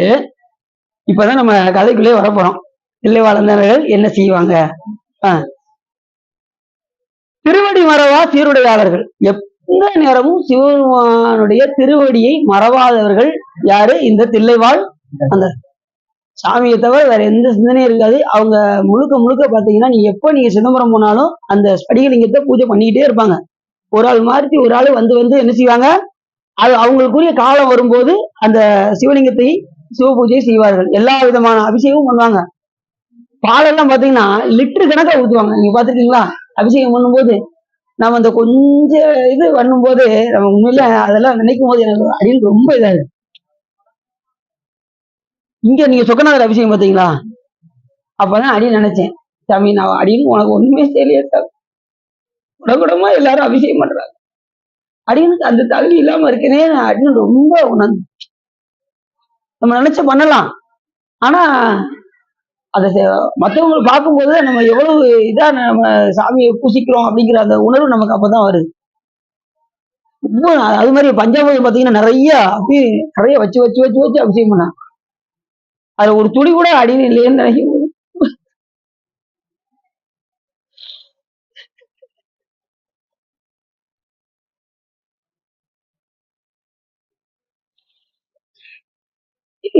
ஒவ்வொரு நிலையும் ஒருத்தன் செய்யற பூஜை எல்லாம் பார்த்தா நம்ம எல்லாம் என்ன அப்படின்னு நினைக்க வேண்டியிருக்கு. அந்த அளவுக்கு சாமி தான் நம்மளை பக்குவப்படுத்து.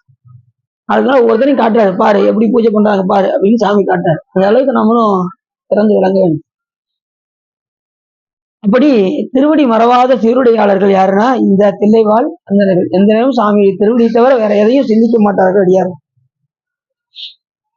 அடுத்தனரு மங்களகரமான பூஜை கரவங்கள் அன்போடு வேத மந்திரங்களால் இறைவனை போற்றி அச்சிப்பார்கள். எந்த நேரமும் அந்த பூஜா பாத்திரங்களை எல்லாம் விலக்கி செஞ்சு, அதுவும் மெய்யன்போடு சிவபெருமானிடம் மெய்யன்போடு உருகி உருகி உருகி வழிபாடு செய்வார்கள் இந்த தில்லைவாழ் அந்தணர்கள். காலையில் எந்திரிச்சு தீட்சை பெற்றுக்கொண்டு அந்த தீட்சை பெற்றுக்கொண்டு என்னென்ன கிரியைகள்லாம் செய்ய முடியுமோ அத்தனை செய்து கொண்டுதான் எங்க வருவாங்க? நடராஜ பெருமானை பூசிக்க வருவாங்க. உதாரணத்துக்கு நீங்க இங்கேயே எடுத்துட்டாலும் மற்ற எந்த ஒரு கோயில எடுத்துட்டாலும் அந்த சிவலிங்கத்தை தொட்டு பூஜை செய்கின்றவர்கள் தன்னுடைய உடையவரை முதலில் செய்து விட்டு தான் எங்க போவாங்க? சாமி போய் தொட்டு பூசிப்பார்கள். அன்னைக்கு நீங்க பார்க்கும்போது யாரு முதல்ல பண்ணாங்க? அவங்களுடைய உடையவருக்கு செஞ்சுட்டு தான் சொக்கநாத பெருமானுக்கு பண்ணாங்க. பாத்தீங்களா? முதல்ல தன்னுடைய உடையவருக்கு நாம என்ன செய்யணும்? செய்து முடிச்சுட்டு தான் வேற எங்கேயுமே போகணும். சிவபூஜை செய்யறவங்க முதல்ல காலையில் எந்திரிச்சதும் யாராவது பார்க்கணும், முதல்ல தன்னுடைய உடையவருக்கு முதல்ல பூஜை செய்து விட்டு தான் வெளியிலவே எங்க போகணும், எந்த காரியத்துக்கு போகணும். சில பேருக்கு அதை காரணம் வச்சுக்கிட்டு சீக்கிரம் போகணும் வேகமா என்ன செஞ்சிடறாங்க, முடிச்சுட்டு ஓடத்தான் பாக்குறாங்க. எப்படியே சிவபூஜை நிக்கணும்னு நினைக்க மாட்டேங்கிறாங்க. நின்று நல்ல பூஜை பண்ணணும். புரியுது அவங்களுக்கு? நல்ல உரைப்போடு இருந்து சிவ பூஜை செய்ய வேண்டும். தில்லைப்பதியில் வாழ்ந்து தமக்குரிய அகம்படி தொண்டு புரிவார்கள் யாரு? இந்த தில்லைவாழந்தனர். அவருக்குரிய அந்த தொண்டுகளை சிறந்து விளங்குவார்கள் தில்லைவாழந்தனர்கள். அகம்படி தொழுமின்மை பூண்டு நம் அறவிற்கெல்லாம் முதல் ஒரு நாதனாகி அப்படிங்கிறார்கள். அதே மாதிரி இந்த அகம்படி தொழுமின்மை மிகுந்து செய்வார்கள் இந்த தில்லைவாழ் அந்தனர்கள். அகம்னா உள்ளன்னு அர்த்தம், வெளியில மட்டும் கிடையாது. நீங்க தில்லைவாழ் அந்தனர்கள் வெளியில தான் சிவபூஜை பண்ணுவாங்கன்னு இல்ல, அவங்க அகம்படி தொழுமின்மை கூட என்ன செய்வாங்களா? அவர்கள் செய்வார்கள். எந்த நேரம் திருவடி மறவாத அந்த தில்லைவாழ் அந்தனர்கள் அகத்தில் கண்கொண்டு என்ன செய்வார்கள்? சிவபெருமானை பூசிப்பார்கள். முகத்தில் கண்கொண்டு பார்க்கும் மூடர்கள் அகத்தில் கண் கொண்டு காண்பதே ஆனந்தம் என்று கூறுவதற்கிணங்க அகத்தில் கண் கொண்டு அகம்படி தொழுமின்பை பூண்பார்கள் இந்த தில்லைவாழ் அந்தணர்கள். மாசில்லாத ஒழுக்கத்தை உடையவர்கள். முக்கியமா என்ன சொல்றாரு? ஒழுக்கத்தை உடையவர்கள். ஒரு இல்லறத்துல இப்படிதான் ஒழுக்கத்தோடு வாழ வேண்டும் என்கின்ற கொள்கையோடு இருப்பவர்கள் இந்த தில்லைவாழ் அந்தணர்கள். தீட்சை பெற்றுக் கொண்ட இந்த தில்லைவாழ் அந்தணர்கள் மனையறம் புரிந்து மனைவி மக்களோடு இருந்து சிவபெருமானை பூசிப்பார்கள். ஒழுக்க நெறியோடு இருந்து பூசிப்பார்கள்.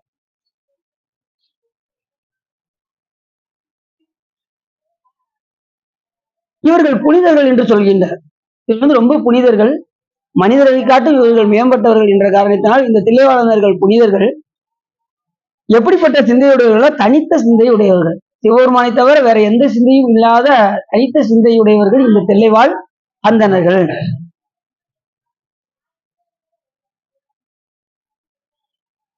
அவர்களுக்கு அணிகலனே எது என்று கேட்டால் திருநீரும் ருத்ராஜமுமே அவர்களுக்கு அணிகலன் அப்படின்னு சொல்றாரு.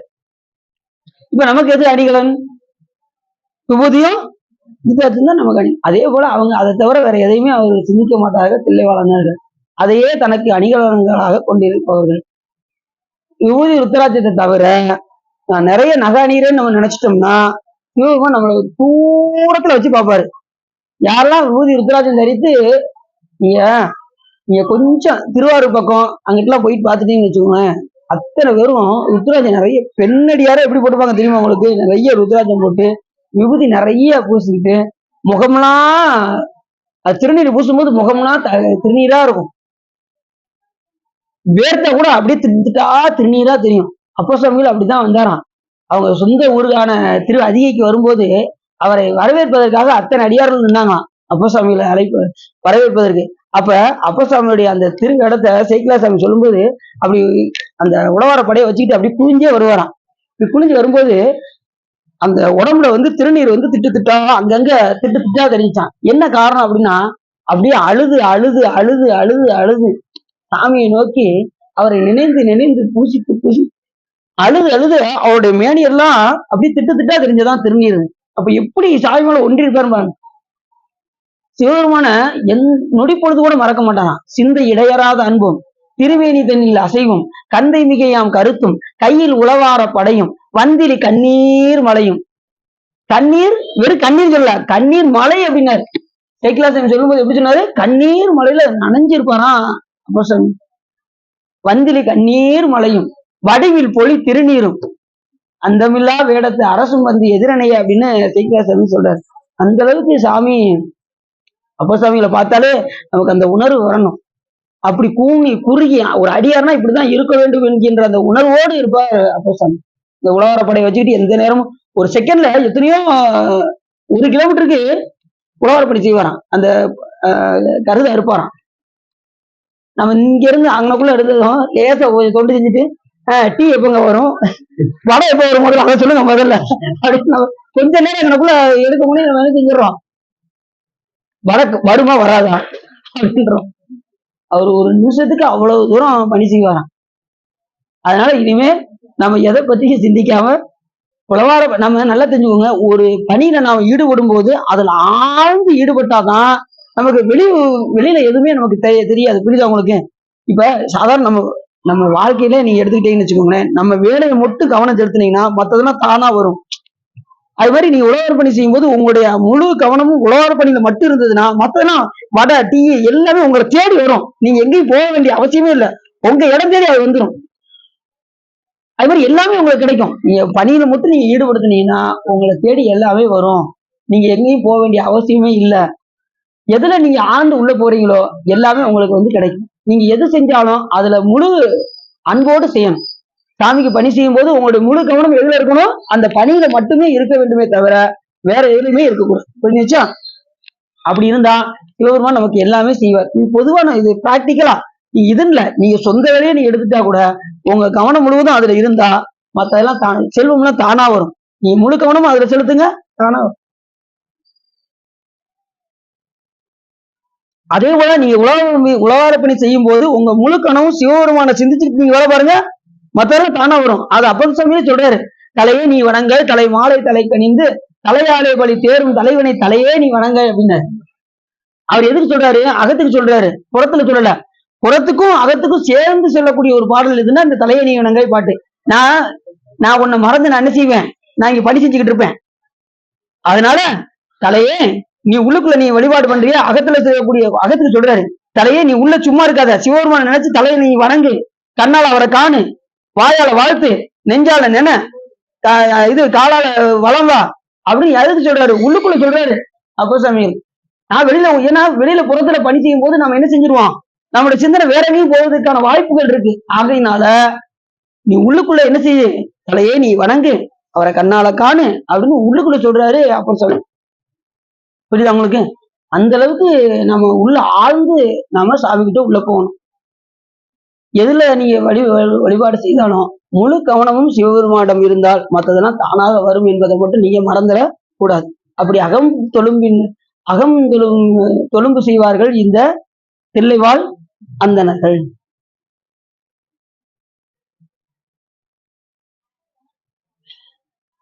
அதுவரை இவர்களுக்கு எது அணிகலன்? திருநீரும் ருத்ராஜமுமே அணிகலன்.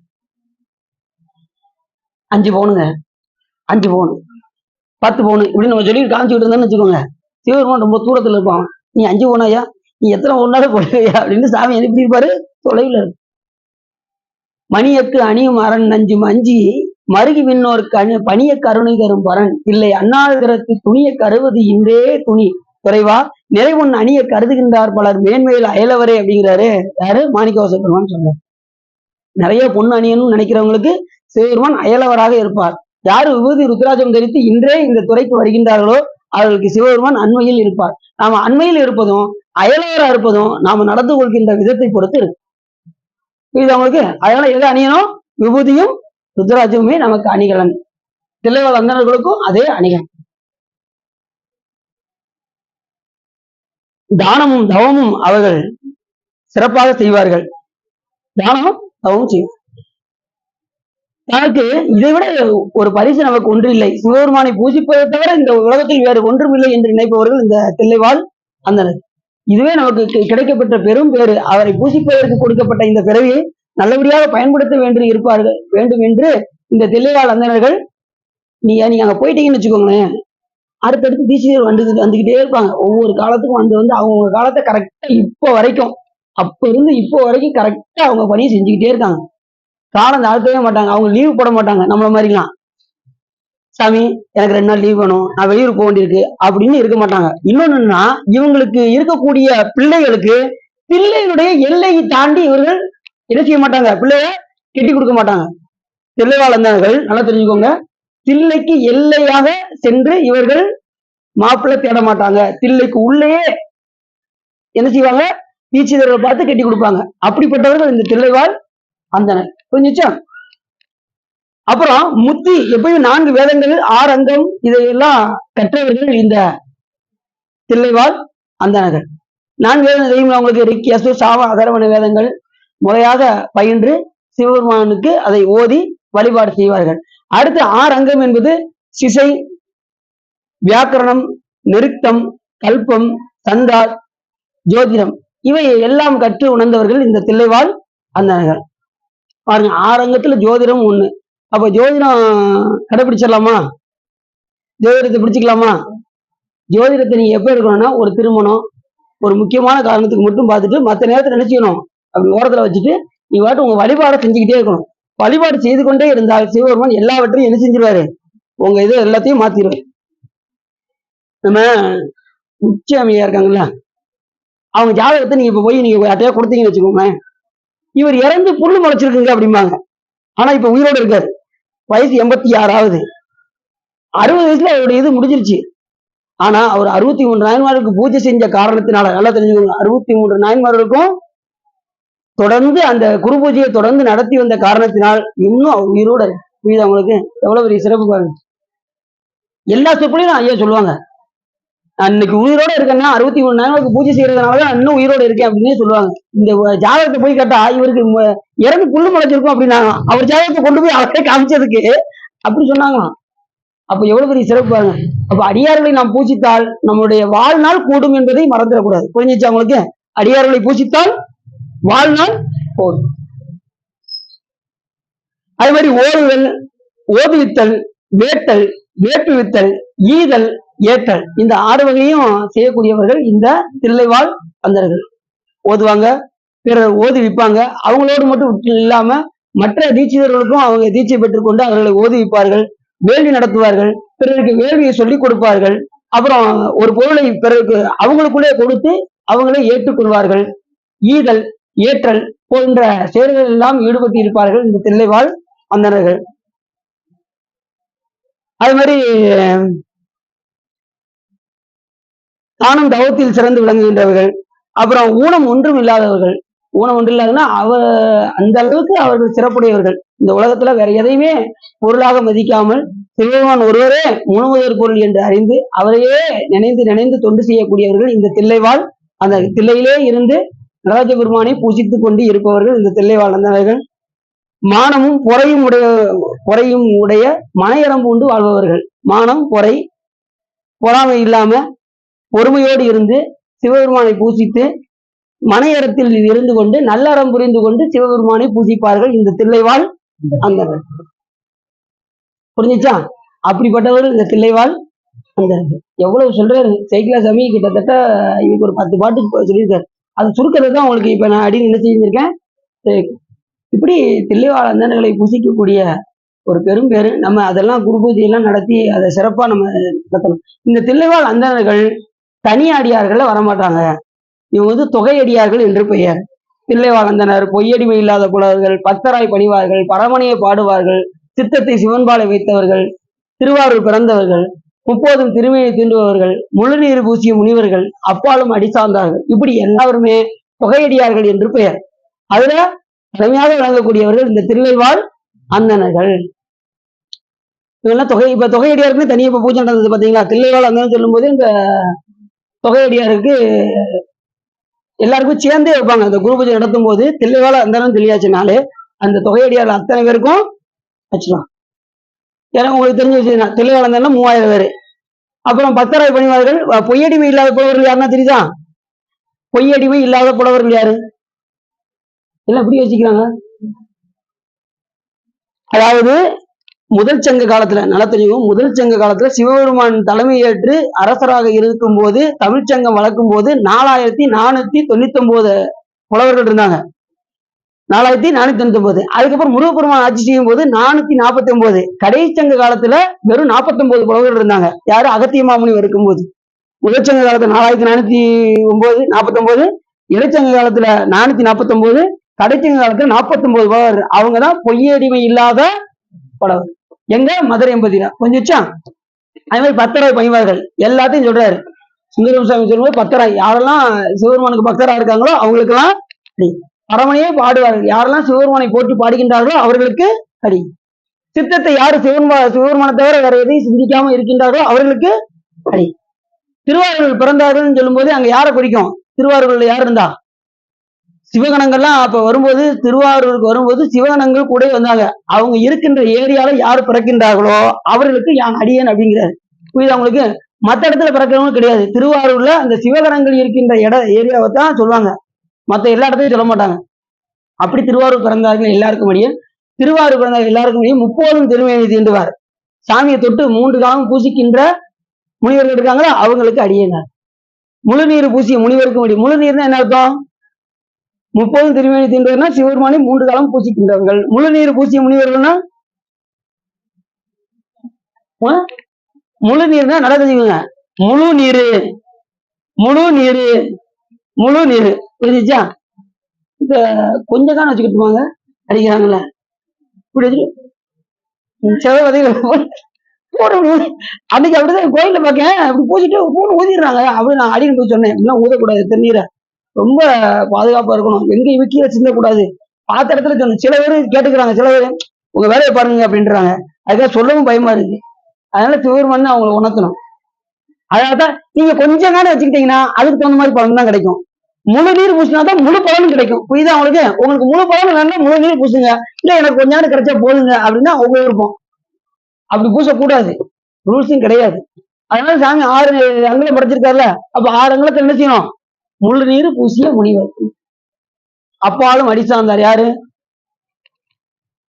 இதுக்கு முந்தைய காலத்துல அப்பயும் அதையும் கனெக்ட் பண்ணுவாங்க. ரெண்டாவது இன்னொரு அப்பாலும்னா என்ன அர்த்தம்னா, தமிழ்நாட்டை தாண்டி தமிழ்நாட்டுக்கு உள்ள நம்ம எல்லாம் இருக்கோம், எல்லா அலுவலர்களும் இங்க இருக்காங்க. இப்ப தமிழ்நாட்டை தாண்டி யாராவது சிவபெருமான வழிபாடு செய்தார்கள் என்றால் அப்பாலும் அடி சார்ந்தார் அடியாருக்கும் அடியேன். அப்படி தமிழ்நாட்டை சார்ந்து யாராவது சிவபெருமான ஒருத்தர் பூசிக்கின்றார்கள் என்றால் அவருக்கும் நான் அடியேன் அப்படின்னு அதுவும் குறிக்கும். ரெண்டாவது இதுக்கு முன்னாடி எத்தனையோ பேர் சிவபெருமானுடைய திருவடி இருந்திருப்பாங்கல்ல, அவர்களுக்கும் நான் அடியேன் அப்படின்னு சொல்றேன். இப்படி பாலம் அடி சார்ந்த அடியார் ஆரூரன் ஆரூரில் அம்மான். இப்ப சுந்தரம் சாமியை வச்சுதான் சேக்கிலா சாமி விரிவுபடுத்துகின்றார் என்பதை நாம மறந்துடக்கூடாது என்று சொல்லி, இதுகாரம் உள்ளம் நிறைந்து உவகை சிறந்து இந்த தில்லைவாழந்தனை பற்றி நீங்கள் கேட்டதினால் உங்களுடைய வல்வினை கரைந்து திருவள் உரையும் என்று சொல்லி திருப்புகழ் பாடி அடியேன் உரையை நிறைவு செய்ய திருச்சிட்டோம். ஏமாத்த அது பொய்யடியார்கள் பேரு. அதான் சொல்றாரு மாணிக்கத்தை ரெண்டா பிரிச்சுறாரு. சிறந்தடியார்னு சொல்றாரு. சிறந்தடியார் அப்படின்னா சிறப்பில்லாத அடியார் ஒருத்தர் இருக்காருன்னு அர்த்தம். சிலர் விபூதி ருத்ராட்சம் போட்டு ஏமாத்துறாங்களா, அவங்க வந்து சிறப்பில்லாத அடியார்னு அர்த்தம். யாரு சிவபெருமானுக்கு உண்மையா இருக்காங்களோ அவங்க சிறந்தடியார்னு பேரு. மெய்யடியார் அப்படின்னா என்ன அர்த்தம்? பொய்யடியார் ஒருத்தவங்க இருக்காங்கன்னு அர்த்தம். இப்படி திருநீர் ருத்ராட்சம் போட்டு போலியா ஏமாத்துற ஆளுகளும் உண்டு அப்படின்னு அர்த்தம். இருக்கத்தான் செய்வாங்க, எல்லாரும் உண்மையா இருக்க மாட்டாங்க, இருக்கத்தான் செய்வாங்க. சாமி தான் அதை மாத்தணும், புரியுதா உங்களுக்கு? கண்டிப்பா அதை சாமி மாத்த. திருப்பூர் பாடி உரையை நிறைவு செய்ய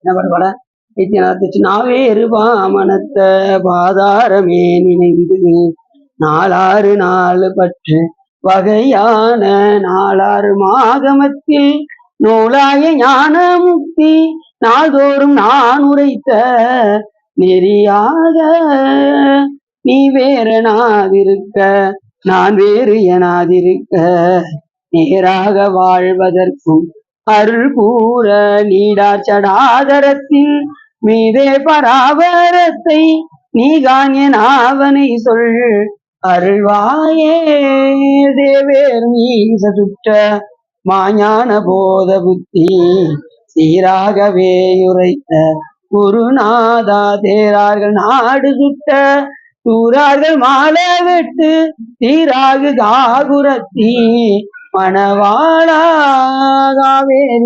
வடக்கீழே பாவி பூமணத்த ஆவார் சுவாமி வெற்றின் முருகோனே கார்போலு மேனி பெற்ற மாகாளி வாழை சக்தி காமாரி வாமி பெற்ற பெருமாளே நீ வேறனாதிருக்க நான் வேறு எனாதிருக்க நேராக வாழ்வதற்கும் அருள் கூற. கைலாயபுரமுறை சிவஞான போது நெறிகாட்டும் என்னை கைலாயம் வைகண்டான் தந்தெதிர்த்தோர் விஞ்ஞான பானுவாகி குயிலாரும் பொழில் திருவாவூர்துறைவாள் ஒரு நமச்சிவாய தேவன் கைலாய மரபடிவன் திருமரபு நீடூனி கலைய மாதம் வான்முகில் வளாது வைக மடிவலம் துறக்க மன்னன் கோன்முறை அரசு செய்க குறைவில்லாத ஈர்கள் வாழ்க நான்மறை அறங்கள் உங்க நற்றமும் வெள்ளி மல்க மேன்மகள் சைவ நீதி விளங்குக உலகமெல்லாம் வையம் நீடுக மாமலை மண்ணுக மெய் விரும்பிய அன்பர் விளங்குக சைவ நன்னறிதான் தலைத்தோங்குக தேவன் திருநீர் சிறக்கவே என்றும் இன்பம் பெருகும் இயல்பினால் ஒன்று காதலித்து உள்ளமும் ஓங்கிட மன்றுளார் அடியார் அவர் வான்புகள் நின்றதெங்கும் நிலவி உலகலாம். பார்வதி வதையே இதுவையே போற்றி. வெற்றிவேல் முருகனுக்கு. திட்டம்பலம் தில்லையம்பலம் பொன்னம்பலம் அருணாச்சலம் ஏழாம்பரம் எடுத்தீங்க.